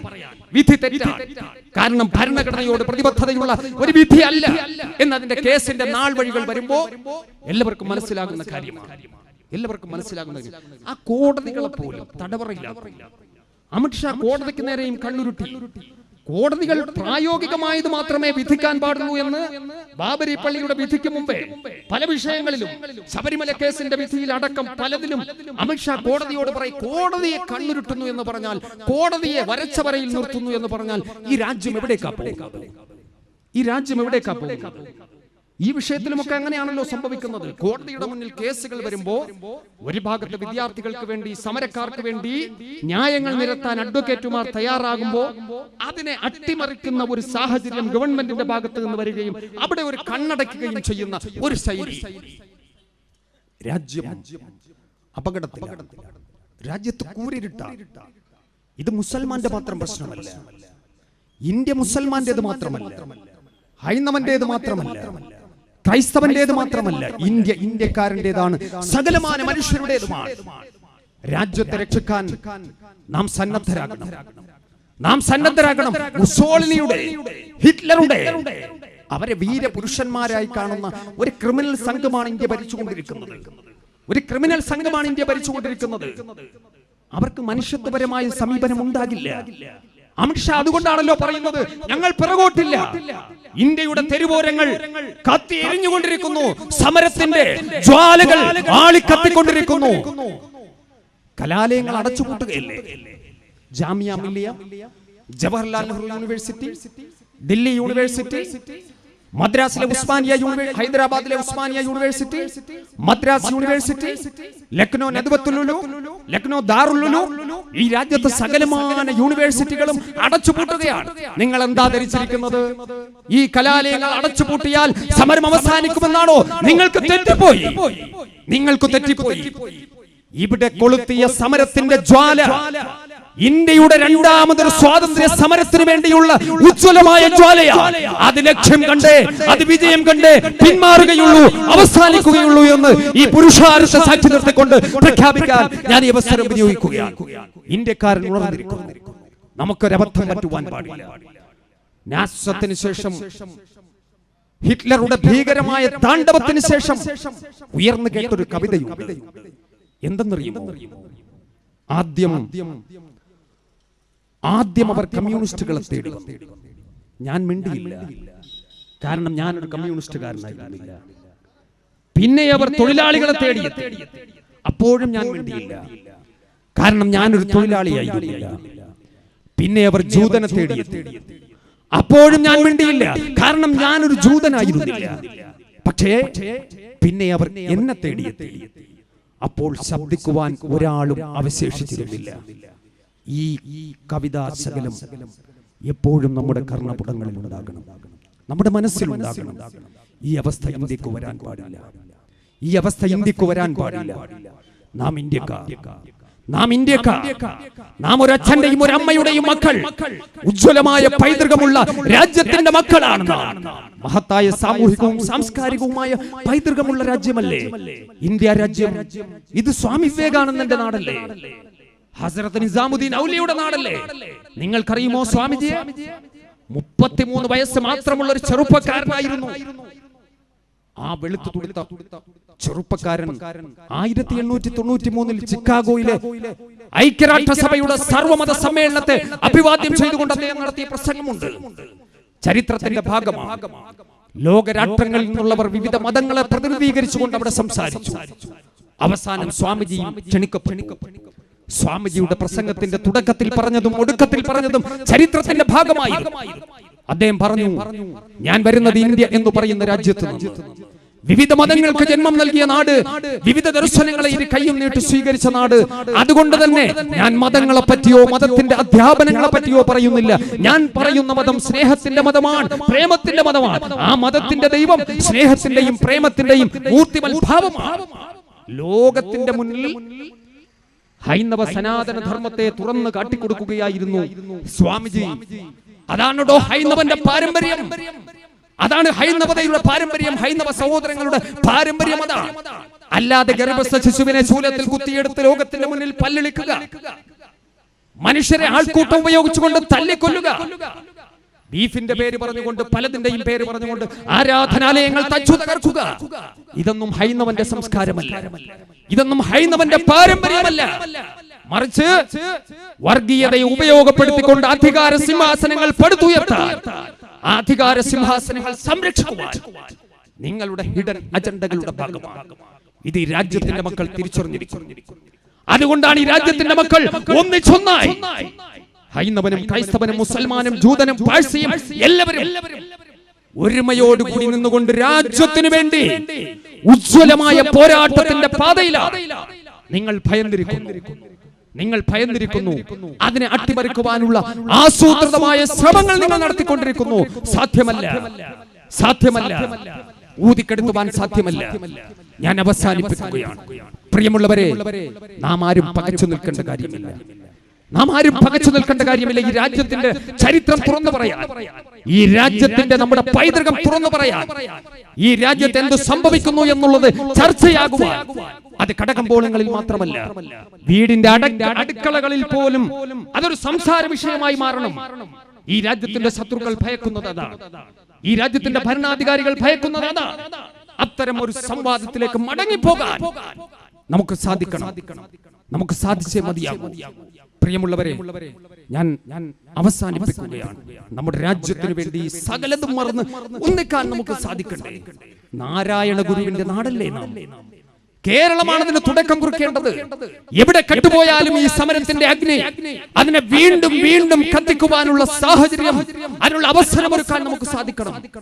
മനുഷ്യത്വമാണ് എന്റെ ജാതി എന്ന് പ്രഖ്യാപിച്ചുകൊണ്ട് അന്ധവിശ്വാസങ്ങൾക്കും അനാചാരങ്ങൾക്കും എതിരിൽ പരിവർത്തനത്തിന്റെ പടഹധ്വനി മുഴക്കിയ ശ്രീനാരായണ ഗുരു, സാമൂഹ്യ പരിഷ്കരണത്തിന്റെ പടപ്പാട്ട് പാടിയ ചട്ടമ്പി സ്വാമികൾ, മതമൈത്രിയുടെ ഉജ്ജ്വലമായ ഏടുകൾ, അധിനിവേശ വിരുദ്ധ പോരാട്ടത്തിന്റെ ഉജ്ജ്വലമായ പൈതൃകം പേറുന്ന മമ്പുറം തങ്ങന്മാർ, ശ്രീമാൻ അയ്യങ്കാളി, പണ്ഡിറ്റ് കറുപ്പൻ, വക്കം അബ്ദുൽ ഖാദർ മൗലവി, വക്കം ഖാദർ അടക്കമുള്ള, വാര്യം കുന്നത്ത് കുഞ്ഞഹമ്മദ് ഹാജി അടക്കമുള്ള, നമുക്കറിയാമല്ലോ നമ്മുടെ സംസ്ഥാനം തന്നെ എത്രയോ പോരാട്ടങ്ങൾ. നിങ്ങൾക്കറിയുമോ 921? അത് കേവലം ഒരു സിനിമയുടെ പേരല്ല. ഉജ്ജ്വലമായ പോരാട്ടം നടന്നില്ലേ? കഴിഞ്ഞ ദിവസം യൂത്ത് ലീഗിന്റെ ഒരു മാർച്ച് ഉണ്ടായിരുന്നു. പൂക്കോട്ടൂരിൽ നിന്നുമാണ് ആരംഭിച്ചത്. പൂക്കോട്ടൂർ സുഹദാക്കൾ ഉജ്ജ്വലമായ പോരാട്ടം. ആലി മുസ്ലിയാരുടെ, വാര്യം കുന്നന്റെ നേതൃത്വത്തിൽ 1921 ഓഗസ്റ്റ് മാസം 6-ാം തീയതി വാര്യം കുന്നൻ നടത്തിയ ഒരു പ്രഖ്യാപനം, മഞ്ചേരി പ്രഖ്യാപനം എന്നാണ് അറിയപ്പെടുന്നത്. അദ്ദേഹം ഏറനാട്, വള്ളുവനാട് താലൂക്കുകൾക്ക് സ്വാതന്ത്ര്യം പ്രഖ്യാപിച്ചു. സ്വന്തമായി പാസ്പോർട്ട് സംവിധാനം ഏർപ്പെടുത്തി, നികുതി വ്യവസ്ഥകൾ സ്വന്തമായി ഏർപ്പെടുത്തി. ബ്രിട്ടീഷ് സാമ്രാജ്യം വിറച്ചുപോയി. സൂര്യനസ്തമിക്കാത്ത ബ്രിട്ടീഷ് സാമ്രാജ്യം അധികാരത്തിന്റെ അകത്തളങ്ങളിൽ അങ്കലാപ്പിന്റെ അലയടികൾ സൃഷ്ടിച്ചു. ഇത്തിരി പോന്നൊരു മനുഷ്യൻ, ബ്രിട്ടീഷ് രാജ്യത്തിന്റെ ഭരണത്തിന്റെ തണലിൽ DSP ആയിരുന്ന ഹിച്ച്കോക്ക്, അദ്ദേഹം ഇൻസ്പെക്ടർ രാമനാഥ് അയ്യർ വശം ഒരു കത്ത് കൊടുത്തയച്ചു. വാര്യം എന്തെന്നറിയുമോ ആ കത്തിലുണ്ടായിരുന്നത്? താങ്കൾ ഇതൊക്കെ ഒന്ന് അവസാനിപ്പിക്കണം, താങ്കൾക്ക് മാപ്പ് നൽകി മക്കയിലേക്ക് അയക്കാം. ഇപ്പോ നമ്മോട് പാകിസ്ഥാനും ബംഗ്ലാദേശും അഫ്ഗാനിസ്ഥാനും ഒക്കെ കാട്ടി പറയാതെ പറയുന്നല്ലോ, നിങ്ങളുടെ ഇഷ്ടരാജ്യങ്ങളിലേക്ക് പോകുന്നു. ഒരു മനുഷ്യനെ സംബന്ധിച്ചിടത്തോളം എന്താണ് മക്ക? ഒരു വിശ്വാസി 5 നേരം തന്റെ നെഞ്ചകം തിരിച്ചു വെക്കുന്നത് പരിശുദ്ധ കഅബാലയത്തിലേക്കാണ്. ദൈവത്തിന്റെ വിശുദ്ധമായ ഗേഹം പരിശുദ്ധ കഅബാലയം. ആ കഅബാലയം സ്ഥിതി ചെയ്യുന്നതല്ലേ സൗദി അറേബ്യ. ഒരു വിശ്വാസിയെ സംബന്ധിച്ചിടത്തോളം ആ വിശ്വാസിയുടെ മനസ്സാകുന്ന മാണിക്ക കൊട്ടാരത്തിൽ രാജകുമാരനായി പരിലസിക്കുന്ന മദീന മുനവ്വറയിൽ അന്ത്യവിശ്രമം കൊള്ളുന്ന ലോകത്തിന്റെ മുത്തുണ്ടല്ലോ, പ്രവാചകൻ മുഹമ്മദ് മുസ്തഫ സല്ലല്ലാഹു അലൈഹി വസല്ലം അന്ത്യവിശ്രമം കൊള്ളുന്ന അതേ സൗദി അറേബ്യ ഉണ്ടല്ലോ, ആ സൗദി അറേബ്യയിലേക്ക് അയക്കാമെന്ന് വാര്യം കുന്നന് വാക്കുകൊടുത്തു. ഇൻസ്പെക്ടർ രാമനാഥ് അയ്യർ വശം കത്ത് കൊടുത്തയച്ചു. വാര്യം കുന്നൻ ആ കത്ത് വായിച്ചു നോക്കിയതിനു ശേഷം ഉടൻ തന്നെ വാര്യം കുന്നൻ മറുപടി കൊടുത്തയച്ചു.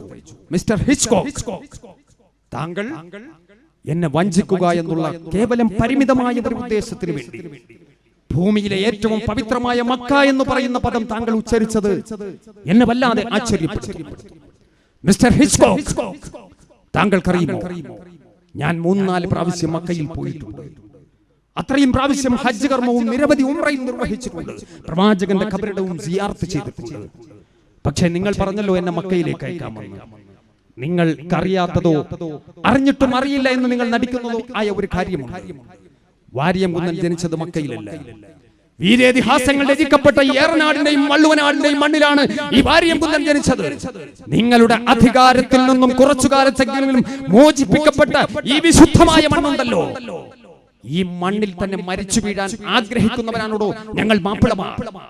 അതുകൊണ്ട് താങ്കൾക്ക് പോകാം. മക്ക എന്ന് പറയുന്ന പ്രദേശത്തേക്ക് അയക്കാം എന്ന് പറഞ്ഞിട്ട് പോലും വാര്യംകുന്നൻ നിരസിച്ചുകൊണ്ട് എഴുതിയ കത്ത ബ്രിട്ടീഷുകാരൻ പിടികൂടി. അവസാനം ചതിയിലൂടെ പിടികൂടി വാര്യംകുന്നനെ കൊണ്ടുവന്നു മലപ്പുറം കോട്ടക്കുന്നിന്റെ ചരിവിൽ 1922 ജനുവരി മാസം അദ്ദേഹത്തെ മലപ്പുറം കോട്ടക്കുന്നിന്റെ ചരിവിൽ കൊണ്ടുവന്ന് വധശിക്ഷ നടപ്പിലാക്കുവാൻ പോകുന്ന സന്ദർഭം വാര്യംകുന്നനോട് ചോദിച്ചു, താങ്കളുടെ വധശിക്ഷ നടപ്പിലാക്കുവാൻ എന്തെങ്കിലും ആഗ്രഹം താങ്കൾക്ക് അവസാനമായിട്ടുണ്ട്? വാര്യംകുന്നൻ പറഞ്ഞു, ഞാൻ എന്റെ രാജ്യത്തിന് വേണ്ടി അഭിമാനത്തോടു കൂടി മരിക്കുകയാണ്, സന്തോഷത്തോടു കൂടി മരിക്കുകയാണ്. പിന്നെ നിങ്ങൾ ചോദിച്ചല്ലോ എന്തെങ്കിലും ആഗ്രഹം ഇനിയുണ്ടോ? നിങ്ങൾക്ക് സാധിച്ചു തരാൻ സാധിക്കും. ഞങ്ങൾ മാപ്പിള മക്കൾ, ഞങ്ങൾ മാപ്പിളമാർ ജീവിതം പോലെ മരണവും അഭിമാനത്തോടു കൂടി മരിക്കണമെന്ന് ആഗ്രഹിക്കുന്നവരാണ്. നിങ്ങൾ സാധാരണ കണ്ണ് കെട്ടിയിട്ട് പുറകിൽ നിന്നാണല്ലോ വെടിവെക്കുന്നത്. എന്റെ അന്ത്യാഭിലാഷം എന്നെ കണ്ണ് കെട്ടണ്ട. എന്റെ മുന്നിൽ വന്നു നിന്നുകൊണ്ട് കാഞ്ചി വലിക്കാൻ നിനക്ക് സാധിക്കുമെങ്കിൽ അതാണോ എന്റെ അന്ത്യാഭിലാഷം? ബ്രിട്ടീഷുകാരൻ വിറകൊള്ളുകയായിരുന്നു. അവന്റെ കാലുകൾ പതറുകയായിരുന്നു, അവന്റെ കൈകൾ വിറയ്ക്കുകയായിരുന്നു. കാഞ്ചി വലിക്കാൻ സാധിക്കാത്തവണ്ണം വിറച്ചുകൊണ്ട് കാഞ്ചി വലിച്ചു. വാര്യംകുന്നൻ ഉയർത്തിപ്പിടിച്ച ശിരസോടുകൂടി തന്റെ വിരിമാറ് കാട്ടിക്കൊടുത്തുകൊണ്ട് മലപ്പുറം കോട്ടക്കുന്നിന്റെ ചരിവിൽ നിവർന്നുകൊണ്ട് ആ പാഞ്ഞു വന്ന വെടിയുണ്ടയെ തന്റെ നെഞ്ചകത്തേക്ക് സ്വീകരിച്ചുകൊണ്ട് ലാ ഇലാഹ ഇല്ലല്ലാഹ് മുഹമ്മദുർ റസൂലുള്ളാഹ് എന്ന് പറഞ്ഞുകൊണ്ട് രാജ്യത്തിന് വേണ്ടി മരിച്ചു വീണോ. അതാണ് മുസൽമാന്റെ പാരമ്പര്യം. അതറിയാവുന്നവരാണ് ഇന്ത്യയിലെ ഹൈന്ദവ സഹോദരങ്ങൾ, ഈ രാജ്യത്തിന്റെ മക്കൾ, നമ്മുടെ ചങ്കായ ഹൈന്ദവ സഹോദരങ്ങൾ. നമ്മെ തമ്മിലടിപ്പിക്കാൻ ശ്രമിക്കണ്ട. ഇവിടെ നിങ്ങളൊന്ന് ചിന്തിച്ചു നോക്കി. ബാബരി മസ്ജിദിന്റെ കേസ് വന്നു. ആരാ വാദിക്കാനുണ്ടായത്? നീതിക്ക് വേണ്ടി ആരാ വാദിക്കാനുണ്ടായത്? അഡ്വക്കേറ്റ് രാജീവ് ധവാൻ 10, 20, 25 ലക്ഷം രൂപ ഒരു സിറ്റിംഗിന് ഫീസായി ലഭിക്കുന്ന വ്യക്തിയാണ്. പക്ഷേ സൗജന്യമായി വാദിച്ചു.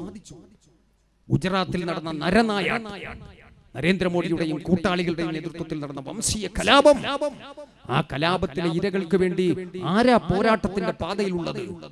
ടീസ്റ്റ സെറ്റിൽവാർഡ് കേരളക്കാരനായ RB ശ്രീകുമാർ IPS നിങ്ങൾക്കറിയുമോ? ഞാൻ അഭിമാനത്തോടു കൂടി പറയുന്നു, എന്റെ നാട്ടുകാരൻ കൂടിയാണ്. നെയ്യാറ്റിങ്കര സ്വദേശിയാണെങ്കിലും കടക്കിൽ നിന്നാണ് അദ്ദേഹം വിവാഹം. അഭിമാനത്തോടു കൂടി ഞാൻ ഓർക്കുന്നു.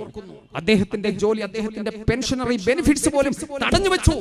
നീതിക്ക് വേണ്ടി അദ്ദേഹം ശബ്ദിച്ചതിന്റെ പേരിൽ നരേന്ദ്രമോദി അടക്കമുള്ളവർ, അമിത്ഷാ അടക്കമുള്ളവർ കുറ്റവാളികളാണെന്ന് പറഞ്ഞുകൊണ്ട് അദ്ദേഹം നിയമ പോരാട്ടം നടത്തി.